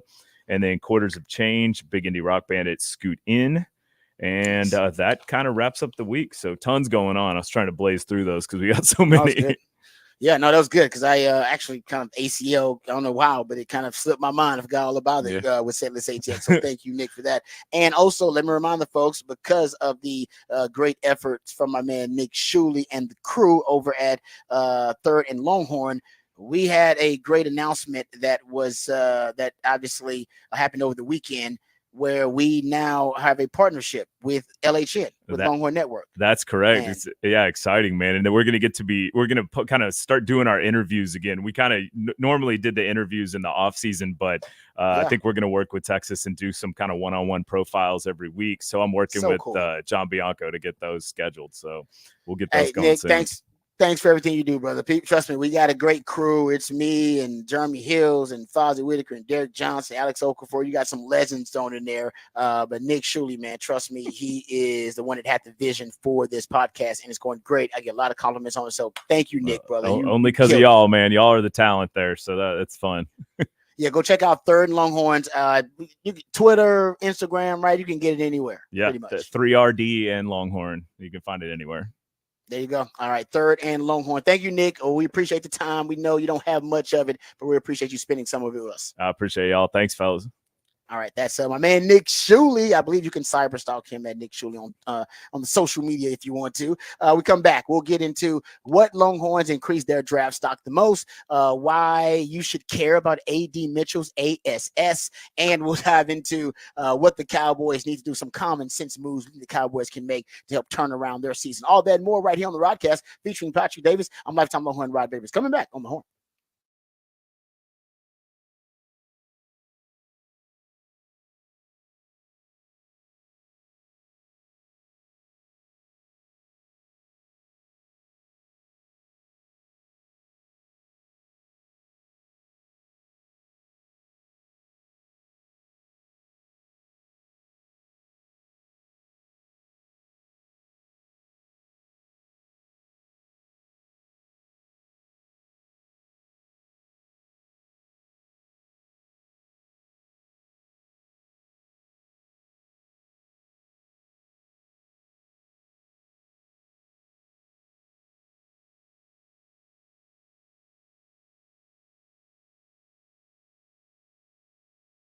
I'm Longhorn Rod Babers here. Let me tell you about my friend and my favorite dentist, Dr. Greg Eckert. I know I never thought I'd say that, honestly, that I have a favorite dentist because most people don't like to go to the dentist, but Dr. Eckert can change all that for you folks, and he did for me. I went there initially for a routine cleaning and a checkup. And then while they were doing the checkup, they're very thorough in their work. They found that my wisdom teeth were all growing in sideways. I was on the verge of a disastrous situation, but no need to worry. Even though it was very serious, I was in great hands. So they informed me and educated me about the entire process, got the procedure scheduled, made sure I was comfortable with everything that was going on, and then got the procedure done. I was back at work within a couple of days, and now my dental health and dental hygiene have never been better, thanks to Dr. Eckert. So that was something I was stressing about, something that you shouldn't be stressing about. You want to make sure that you're in great hands and you take care of your oral hygiene and Dr. Eckert, no matter what it is. Hopefully it's not as serious as having all of your wisdom teeth extracted, but if it is, you're in great hands. People ask me if I know a good dentist. I say, no, I don't know a good dentist. I know the best dentist in Austin. That's Dr. Greg Eckert. He's a great dentist, whether it's general dentistry or teeth whitening, dentures, porcelain crowns, veneers, dental implants, full mouth reconstruction, even root canal therapy, whatever it takes to ensure you're getting the best quality dental care available. That's what Dr. Eckert and his team are all about. Also, I love that he's always on the cutting edge of technological advances in general dentistry. Every time I go there, he's telling me about some new technology, a new device, or a new method that he's figured out that can help improve your quality of life and your the quality of care they provide for you. And right now, he can give you a brand new smile in just one day. Permanently secured to your dental implants. No time spent without teeth. You'll get temporary fixtures until they complete your permanent smile. And you'll smile again with confidence and eat freely without pain or without discomfort. We're talking about a lifelike permanent solution. So if you've been told your teeth need to be replaced, don't freak out, all right? Don't freak out if somebody told you, hey, you got to have dentures, or you already have dentures and you don't really like them. This is a revolutionary alternative to dentures. A brand new smile in just one day. Sounds too good to be true. It's not. It's just Dr. U, all right? He understands that a confident smile can truly change your life, and he wants to change your life for the better. And you got nothing to lose, but you got so much to gain. It's a complimentary consultation. So all you got to do is reach out today. 512-345-3166. That's 512-345-3166. And if you tell them that you heard the message right here on the Horn, you'll get free Zoom whitening with any procedure or treatment there at Dr. Eckert's office. So he's hooking you up like he always does. Visit drueckert.com, drueckert.com.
All right, welcome back to the Rodcast. Got a couple of items I want to address here, so it should be kind of a smorgasbord, if you will, of topics here on Rod's Rant of the Day. So first, I want to talk a little bit about the Dallas Cowboys. A couple of things I think the Cowboys can do at this point in the season, 4 games in. You got enough of a sample size to know.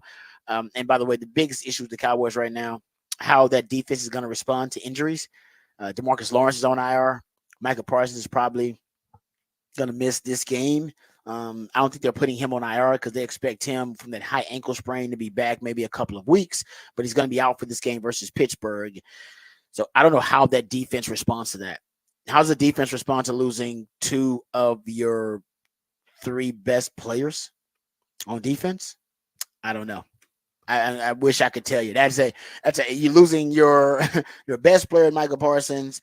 I think either your second or third best player, DeMarcus Lawrence. I mean, you could throw Trevon Diggs in there to sandwich in between that. Maybe you can throw a Deron Bland in that conversation. But yeah, that's 2 of your top 4 players that are going to be out for this game. Well, yeah, and Deron Bland's not back.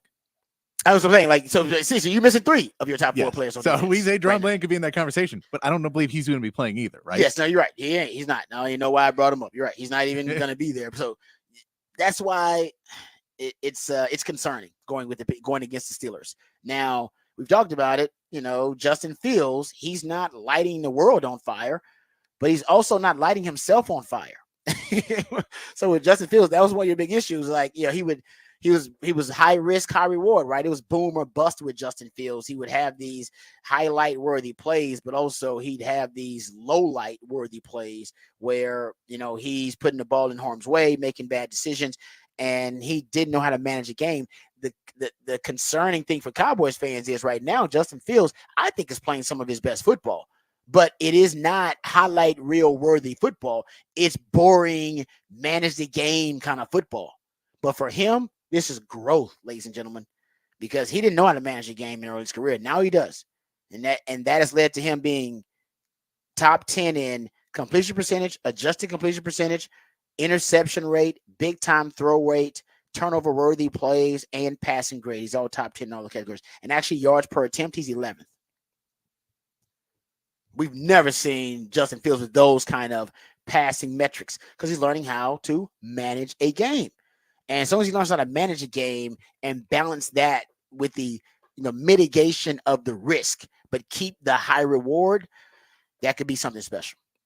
So that's concerning for the Cowboys. You want old Justin Fields. However they can channel old Justin Fields, the one who was high risk, high reward. That's what the Cowboys need to do in this game. But it is going to be concerning that they won't have 3 of their 4 best players on defense in this game.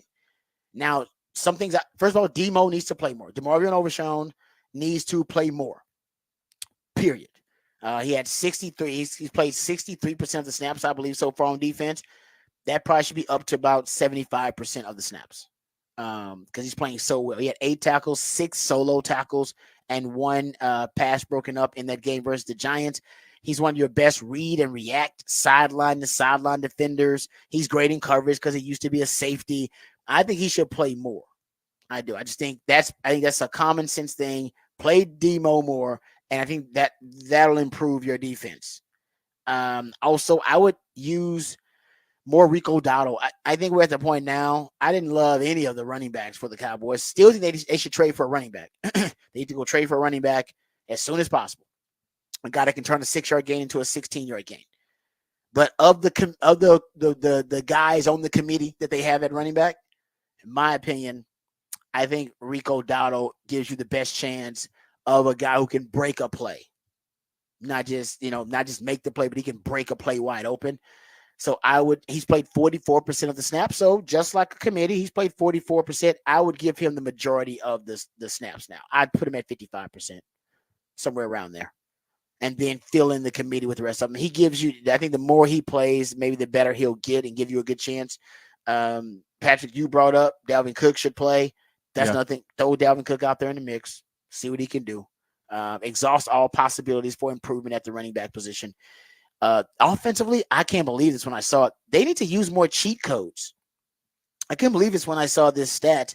The Cowboys if you go look at their motion rates, so we're talking about either pre-snap motion, then motion at the snap, which are different metrics, but still related metrics. The Cowboys are 30th in the NFL in motion at the snap rate. But then you go look at pre-snap motion rates, guys. They're using pre-snap motion. And you guys know I'm on the record numerous times. You probably are tired of me saying it.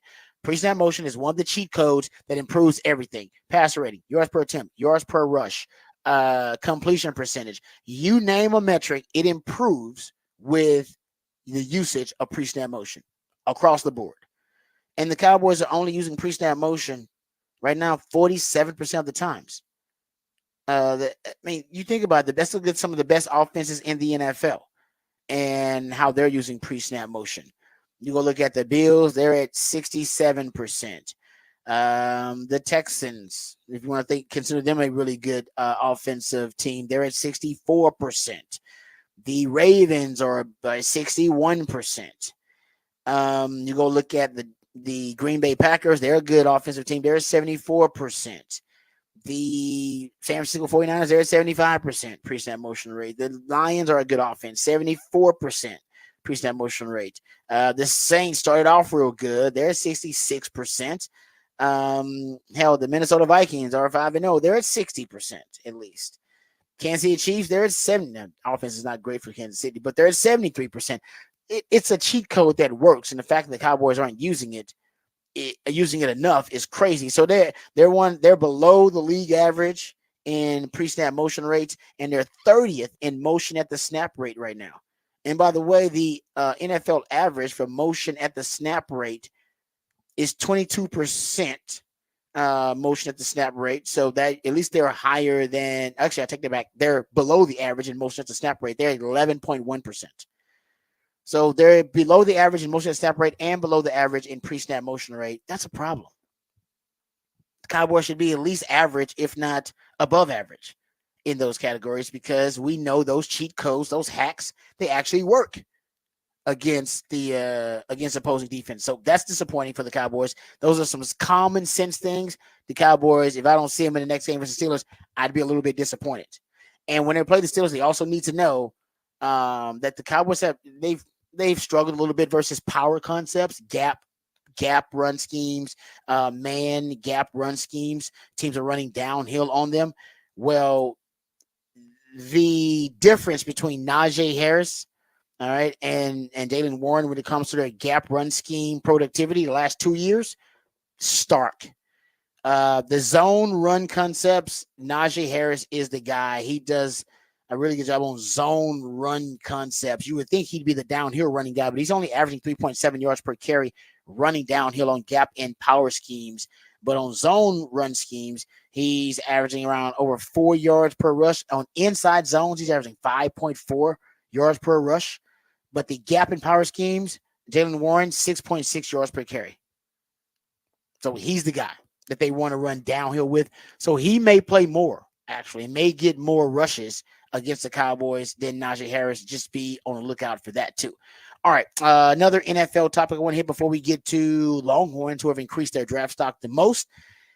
The ASS of one AD Mitchell. Now, I've talked about this, maybe it was at week 1, actually, because AD Mitchell was ranked number 1 in the NFL in week 1. His ASS, that's average separation score, so get your mind out of the gutter.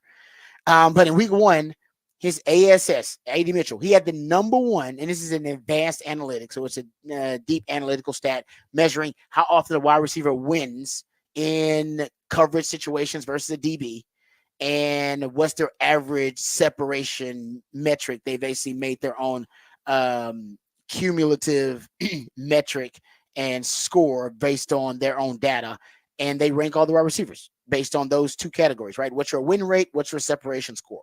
AD Mitchell had the number 1 ASS and the number 1 win rate in week 1 of all wide receivers, not just rookies. He had the highest ASS over Mike Evans was 2nd, Jamison Williams was 3rd. This is week 1. George Pickens was 4th, and Nico Collins was 5th, week 1. His win rate was 1st. Nico Collins was 2nd. CeeDee Lamb was 3rd. Jamison Williams was 4th. Khalif Raymond was 5th.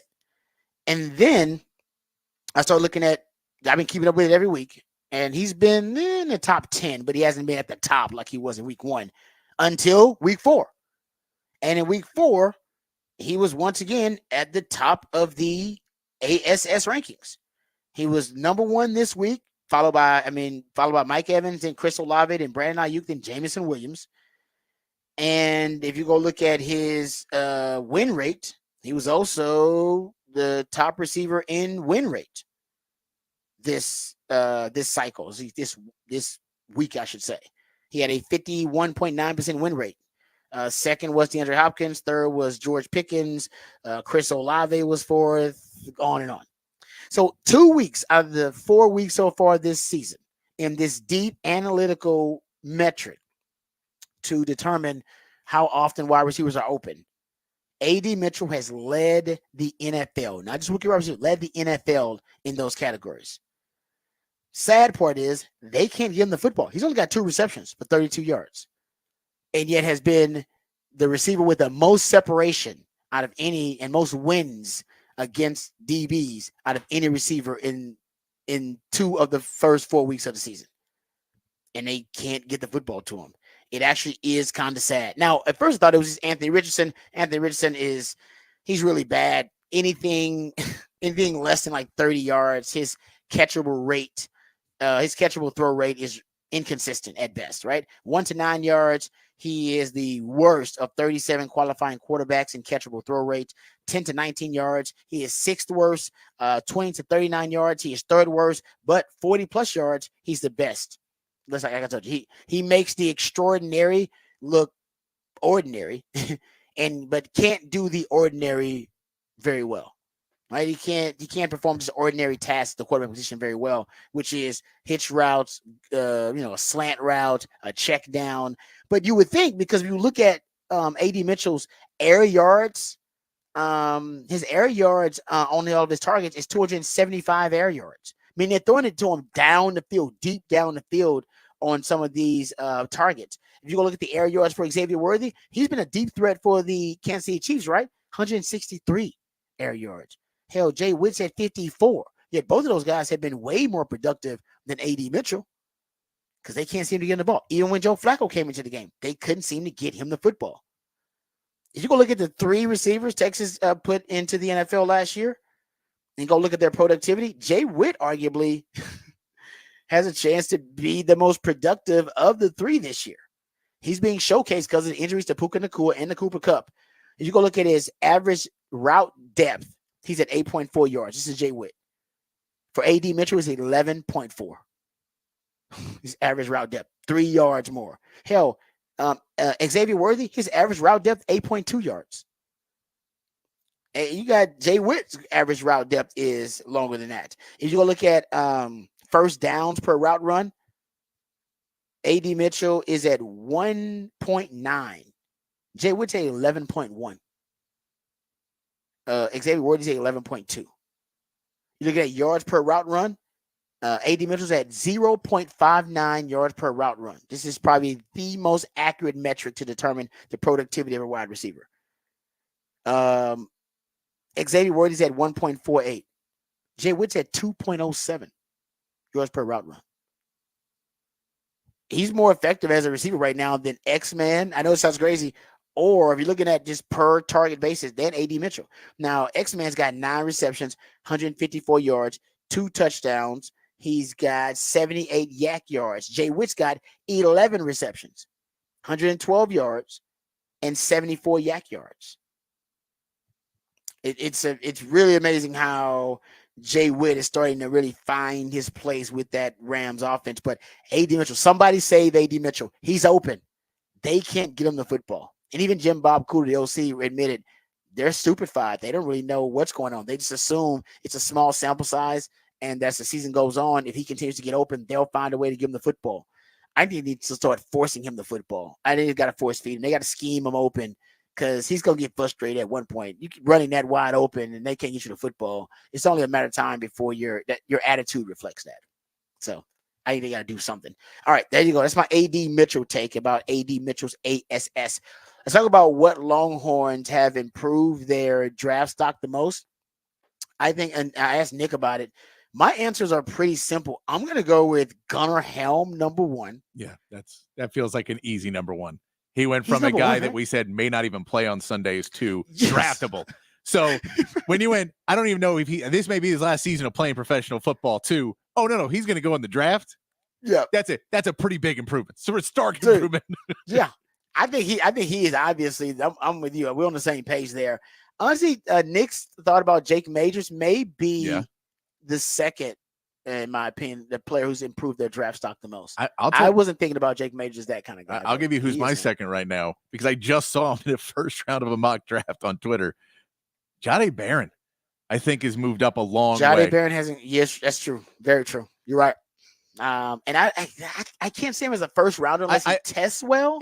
Again, that was a first round draft pick that I've seen them post before, and it's not very good. So, yeah, but to your point though, you're talking about the perception period. The perception is he has jumped from a guy who's maybe a late round draft pick or maybe somewhere in there, maybe mid round if he does well, to he could be one of the best DBs in this class. Yep, totally agree. And I think maybe he still is. I got to go check the rankings. He was graded before going into last week as the highest graded SEC defensive back, or cornerback, I should say. Cornerback. Yeah, and I think too is he was thought of more as kind of a gimmick DB, where it was like, we can use him, but you have to use him in this way. Yep. I agree with that. And if you don't use him this way, then he's probably, maybe you can stick him at safety and teach him safety, but he's, as a DB, you kind of got to use him in one way or the other. And now he's showing he has much more versatility, and he could be used just as a cover back, which that changes everything in the draft position. Yep. No, you're right. Because I was even me, I wondered, I don't know if he translates to a cornerback at the NFL level. I think maybe a safety or, potentially a nickel back in the right system. But I agree with you. Now, I don't know. I think he can play all those positions now, potentially in the NFL. They haven't put him at safety, but I think he can play safety if need be. I can't wait to see what he runs in the 40. Yeah. It's obviously we know that it doesn't translate to the field. It's not applicable, but it's going to determine whether they believe he's got enough frontline speed to run with guys like Jamison Williams at corner. Like, can you run with a guy like, that's basically what they want to know. Like, can you just straight up run with Tyreek Hills of the world and your Jalen Waddles of the world? That's what you want. Brandon, can you run with those guys straight up on the outside? Yeah. If you can do that, if you can prove you can do that with your 40, meaning a high 4.4, mid 4.4, somewhere around there, I think he can be drafted as a corner. And that's what you want, because ultimately you'll be drafted higher as a corner than you would as a safety. No, and and then he just has to walk in and go, guys, I had to defend Xavier Worthy and Isaiah Bond in practice the last 4 years. You want to tell me I can't guard speed? That's true. That's a great point. Matter of fact, that's what he should do. He should ask them, because they have the GPS monitors in practice. They wear them in practice too. They wear them in the games. So you can actually get, and I know Sark does this because I talked to Sam. I think her name is Sam Contarno. She's their sports science director, basically at Texas. I'm sure I got the title mixed up, but she's like the sports science director. And she says NFL scouts call her and ask her, like, hey, I need the GPS tracking on this dude, in practice. Yeah. So I want to make sure he matches up with the game stuff. And so she says she gives that information to the scouts and to the teams. So if I'm Jahdae Barron, I say, I need you to send my GPS tracking in practice, running with Xavier Worthy, running with Isaiah Bond. I need the NFL scouts running with the ASS man, AD Mitchell. Right, exactly. And I need running with the ASS man. And I need them to have that so they know that. One of the reports was that's why Derek Stingley, even though he regressed as a player on the field after his freshman year, they were still willing to draft him that high, was because they watched practice film. And he was going up against Justin Jefferson and Jamar Chase in practice. Like, I don't need to see him going up against anybody in the game. Look at him. He's winning against the two of the best receivers in the league. I'm good on that. And I think ultimately that's Jahdae Barron could use that. He could say, hey, look what I do in practice. I go up against him all the time. But you better go up against him in practice. That's why when I was a DB, I went up against Roy Williams constantly. Yep. Hell, I was like, no, I'm going up against Roy Williams. Now, that's not why. I don't know if the NFL scouts saw it or not, but I wanted to get better. I hope that Jahdae Barron has the same kind of attitude. All right, we'll come back. We'll play Who Said That on the other side, wrap this thing up, and put it in the oven right here on the Rodcast, featuring Patrick Davis on Lifetime Longhorn. Rod Davis coming back on the horn.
Welcome back to the Rodcast. It is a One Artist Wednesday edition of the Rodcast, and that's when Patrick Davis, my co-host, the Idillionaire, goes deep into the catalog of one specific artist, group, or band, and the entire show is a show dedicated to that artist, group, or band, and all the songs either feature that artist or were written by that artist or performed by that artist. And today, that artist is the legendary, iconic, no longer with us, the great Stevie Ray Vaughan is the featured artist for One Artist Wednesday. So we appreciate Patrick hooking us up there for Stevie Ray Vaughan's One Artist Wednesday. Also, he hooks us up with the topic for the big fat poll of the day. You can go check that out as well at the Horn ATX. He simply wants to know which one-loss team in the NFC is most likely to win their division. And right now, 53% of you who voted in that poll say the Lions are the one-loss team in the NFC most likely to win their division. I went with Commanders, by the way, but they're third right now in this poll. People who voted also have the Bucks, 21% of them with the second best chance to win their division as a one-loss team right now. All right, before we get out of here, let's play Who Said That. That's when Patrick plays pieces of audio from the sports world, sometimes beyond the sports world, and based on the context clues or familiarity of the voice, you have to identify and recall who said that. Last year, you had an injured starting quarterback. He got healthy. When he was cleared to play, you stuck with the guy that the hot hand, you called him. Is Justin getting to a point where his play is such that Russ's health is sort of immaterial? You're just staying with the guy where the team's producing? There's a potential for that, but we're not there as I stand here today.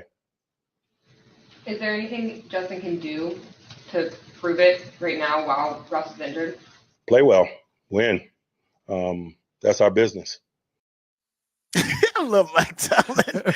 Play well, win. That's our business. I love Mike Tomlin. He's so good. Mike Tomlin's the best of just acting like he just always acts like, you guys, come on, guys. You've been asking me the same questions for the last 20 years now. You know the answers. He does. And I agree. He does it in a way where, I don't know, he doesn't belittle them, but it is very smart aleck, you know what I mean? The way that he approaches it. I don't know. I just love Mike Tomlin's response there, but he's right. I mean, Justin Fields hasn't necessarily earned the right to be the guy. It's still, if he has a bad game, we're putting him. We're putting Russell Wilson in. It's just that simple. So we'll see. But if you're the Cowboys, you want him to get benched in that game. You'd like him to play so bad that after that game, they got to bench him. So we shall see. But that's Mike Tomlin talking about his quarterback, Justin Fields. All right. Thank you, Patrick, for everything you do. Great show today, as always. Thank you guys out there for listening and for watching. We appreciate you there as well. Remember, the revolution will not be televised, but of course, we'll be talking about it right here on the Rodcast. We love you guys. We mean that. Take care of yourselves, but more importantly, take care of each other. We'll be back tomorrow. Same time, same channel. You know how we do it. Hook 'em and peace.